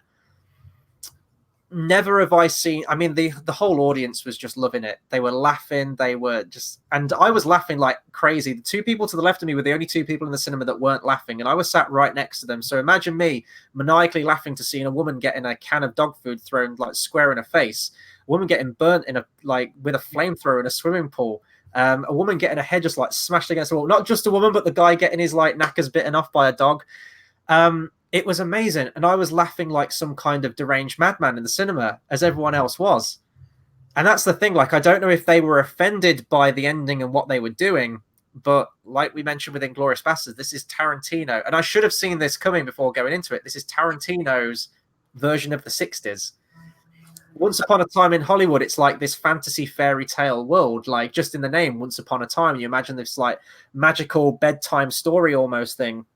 And that's essentially what happens. It's almost like this dream world, this idyllic version of events that took place. Now, we know that these events happened very, very differently, but it's nice that, in a way, Tarantino's almost made the best revenge film of his entire career in some way. Like, you know, like Kill Bill is like a revenge story in its story, but this is like revenge against people in history. So, in the couple of weeks that's followed, I wouldn't normally advertise with a podcast, but Empire have done a spoiler special, and they actually had Tarantino on. I think it was his first spoiler interview. And obviously, I think directors love these kind of things because they haven't been able to speak about it for 5 years. And he kind of said that the one thing, he said he started writing it, and he said that the Manson started getting in his head. And he said the moment that happened, he made a very conscious decision that I'm not going to sit here and read dozens of books, dozens of watch documentaries, everything. He goes, I'm not going to let the Mansons win and get into my head. He's like, no. He's like, this film's like not for Sharon Tate, but this is my film. This isn't Manson's film. He's not going to be the star of my film. And I thought that was very noble of Tarantino to say that, actually, because him saying, you know, I don't want to get into bed, that's not him being arrogant, saying I'm not ignoring history. It's these were really messed up people, some of the worst killers of last century. He grew up in LA. He's very aware of what happened, he said. I think, obviously, I mean, everyone can read into the really wanting, but you can tell this is a love letter to film. And I think the concept of Tarantino and the Manson murders, we all kind of probably all had our own visions ahead of how that'd go. I think, again, looking back, it would have been very uncomfortable to have seen Sharon. We knew he wasn't. He knew he wasn't doing it from day one, obviously, but it would have been very uncomfortable to have seen that on screen if you look into how graphic it was in real life. And obviously, we know Tarantino could do graphic. You're talking like red wedding to 4 people in a room, and Tarantino wouldn't have hid away from that. I don't think that film would have ever been greenlit by a studio, let alone him. The way he did it instead, the comedy aspect, because people can criticize what they want, but these are murderers, and Brad Pitt destroys them with Leonardo DiCaprio. It's funny, it's intentional, and it's so well done. You get this joyous 2-hour film into look at the life of Hollywood, and it's essentially a 30-minute epilogue. It's like a short Tarantino film. It's remarkable, and the more I've thought about this, the better it gets. Brad Pitt steals it. Leonardo DiCaprio is great in it. He's going to get nominated for an Oscar. Whether he wins would be one thing, but again, Brad Pitt's probably going to get nominated too. I had such a fun time revisiting this for the second time. You're noticing so much more about the film as well. You're noting these little bits, you know, dialogue that's said in the past. You can see it earlier on. It's something that this is easily my film of the year so far.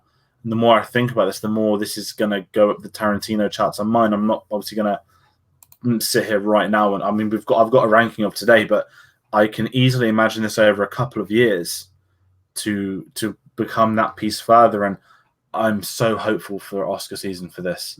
If he's ever going to get Best Director, as in to win it, it is going to be for this, his love letter to Hollywood. Not to get into the politics of the Oscars, but if he's going to win it, it's going to be this year. And I loved it, from the music to the cinematography to the performances. There is, looking back, it is long, and the thing is, I completely understand how this has rubbed people the wrong way. Now, obviously, there's the controversial Bruce Lee scene, and I don't know if I think it's split 50-50 at this point, but I absolutely love that scene. Tarantino spot on. Who would win in a fight, Bruce Lee or Dracula? Well, Dracula's fictional, just like Brad Pitt's character.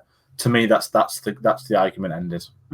I understand where everyone else is coming from, but to me, that's the comparison. Brad Pitt's a fictional character in wrestling terms. Bruce Lee puts him over, so it shows that Brad Pitt is one of the most dangerous men there. And when you get to the end scene, you totally understand why his throwing a meat can's kind of half killed someone, and his curb stomping an Adam Driver lookalike to death on a doorstep, the telephone, the wall, and it's the funnest moments of cinema of this year. Honestly, I cannot wait to see again. And it reminds me of, I don't want to compare it to Endgame again, but if you rewatch Endgame, you spend 2 hours waiting to get to the portal scene. Now, for this film, you're going to obviously enjoy the 2 hours as well, but you're waiting 2 hours to get to the scene, and they've got the guy on the TV saying, and now the moment you're all waiting for, it's there. And watching it for the first time, I was there like, that's pretty cold, saying that for the Sharon Tate death, and then you realize it's actually for what follows. But I love this film. This is definitely one of his best ones, and we kind of mentioned with Jackie Brown, it's one of his sort of tame and restricted ones, but certainly the first 2 hours, is definitely a passion project. Yeah, definitely. Brinsley agrees with you as well. He says, I'm pretty sure they will give him the award this year, but it's more of like a lifetime award. And then he also mentions, but not sure if the Bruce Lee controversy will ruin his chances. The thing I see with the Bruce Lee scene, I absolutely love the Bruce Lee scene. It was a laugh riot, especially. That was probably the biggest laugh that the audience got right before the stuff at the end.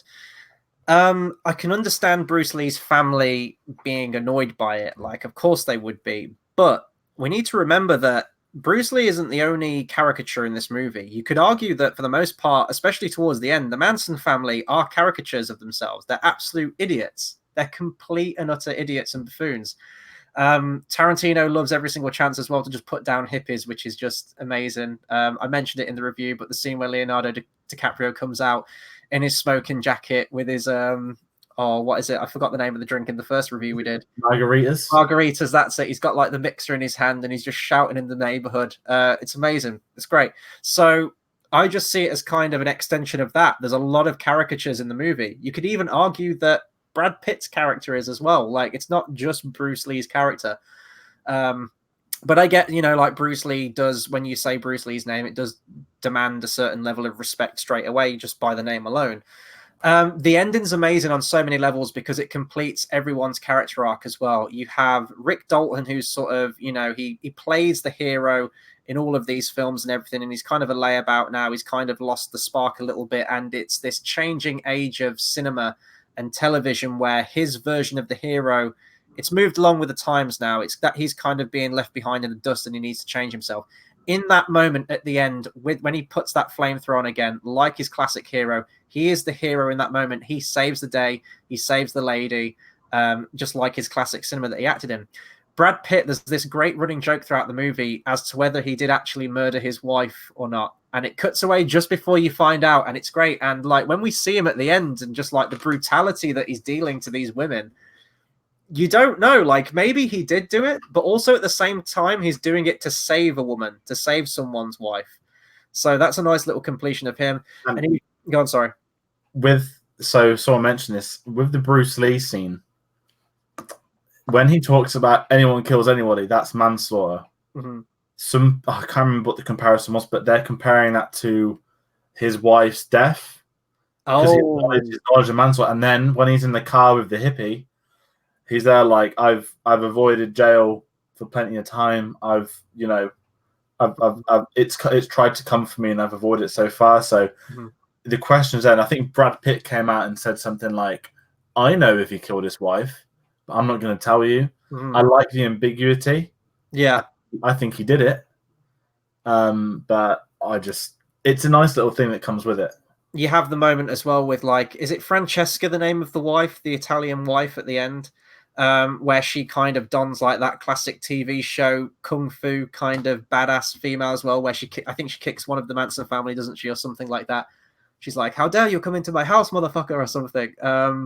It's perfect. It's the perfect ending. It's one that I really wish I could have seen a second time. Talking about it now just makes me want to go and see it all the more. I really hope I can get to this a second time before it's out of the cinema. But yeah, I know we've already talked about this movie quite a lot. But we didn't talk about the ending, did we? That's the one big thing that we wanted to talk about. Wow, this is. I mean, I think I've said everything I can on Once Upon a Time in Hollywood, and indeed all of his movies. Actually, saying that, we probably could talk a lot more about some of the other ones, but we've tried to gloss over 9 big movies in as timely fashion as we can. We're almost pushing 3 hours now. I'm feeling it. I'm very tired. I'm not going to lie. We've been talking for a very long time, but it's been really good to, after all the weeks we've done rewatching all these movies, to finally get it out there. And Brinsley has been an absolute trooper, and he stayed with us from beginning till end. He's been commenting all the way through. We're going to end on his final comment right here. Goddamn hippies. This has been awesome. So I guess this is the time where we need to rank all of his movies. So I'm going to pass over to you because I've got all of his DVDs on the floor right now. I'm going to have to go through these and put these into some kind of order. So I'm guessing we're going worst to best, right? Yeah. So if you want to do that, I've got all mine up. I'm gonna count Kill Bill as 1. Yep. Okay, that's fair. You can do it as 2 if you like, but I mean, I end up ranking them like this anyway, so it balanced out all right. But in 9th place, I have gone with Death Proof. Not surprising. Brinsley as well. I want you to type as your list, and anyone else that's listening, please type as your list as we speak. 9th place, I've got Death Proof. In 8th place, I have Jackie Brown. In 7th place, I have The Hateful Eight. Okay. In 6th place, I have Kill Bill. In 5th place, I've got Django Unchained. In 4th place, I've got Reservoir Dogs. In 3rd place, I've got Once Upon a Time in Hollywood. 2nd place, Pulp Fiction. 1st place, Inglourious Bastards. Now, when I wrote this 3 hours ago, Reservoir Dogs was third, not fourth. But the more I'm again thinking Hollywood, the more that's rising. So right now, that is to me third place on my Tarantino rank list, which is probably more controversial than putting Kill Bill sixth. Right. Okay. So I think I've got an order now. Any day of the week, this order could change. This is me just like hurtling through it right now. And obviously, it's very difficult of where to grade Once Upon a Time in Hollywood, given the fact that I've only seen it the once. Okay, right. So here we go. So in 9th place, Death Proof. In 8th place, Jackie Brown. 7th, The Hateful Eight. 6th, Django Unchained. 5th, I would put Once Upon a Time in Hollywood. 4th, I have Pulp Fiction. 3rd, I have Reservoir Dogs. Now, this is the big one. 2nd, Inglourious Bastards. And number 1 walkaway winner is the combined Kill Bill. I don't know which way that's going to be. That's better on the stream. Kill Bill Volume 1 and Volume 2 as a whole thing. I just can't shake the nostalgia. Like, I've just flipped it round, and I don't know if anyone can see that. Look at that. Like, just seeing those pictures just makes me want to watch it again. I think because it's his biggest film, it's his most complex film in terms of scope and everything like that. It's just an absolute riot to watch it. But as I said, there's so many good movies in here that this order could change at any point. I don't know if you've written those down or not, or if we've just done that at the end of the stream. I don't know what was happening, but I can go to the end and we can look at that ranking and see how it compares in that way. But anyone watching this, Brinsley, if you want to like just comment at the very end of this stream after we're all done, like if you want to put your listing or indeed anyone else watching this thing, and we can get some comments going during this thing. So I think we should round off now. All Tarantino'd out, at least until the end of next month. Remember, the last Saturday of September, we'll be going live for Battle of the Brackets. That will be returning. Should hopefully be me, obviously George and Tate as well on that, and whichever other fighters want to join on that. Should hopefully be good to get Ryan on that as well, because I know that he's a big Tarantino fan. It'd be good to see him on the show as well. We'll be fighting it out for best Tarantino moment. Thank you to Brinsley, who's joined us all the way through this stream, commented all the way through. That'll do it for us for right now. Many other reviews coming, many other reactions coming. But I think for tonight now, we deserve a well-earned break after going for 2 hours, 45 minutes, almost the length of a Tarantino movie. So until next time, we'll see you guys next time. Thanks for watching.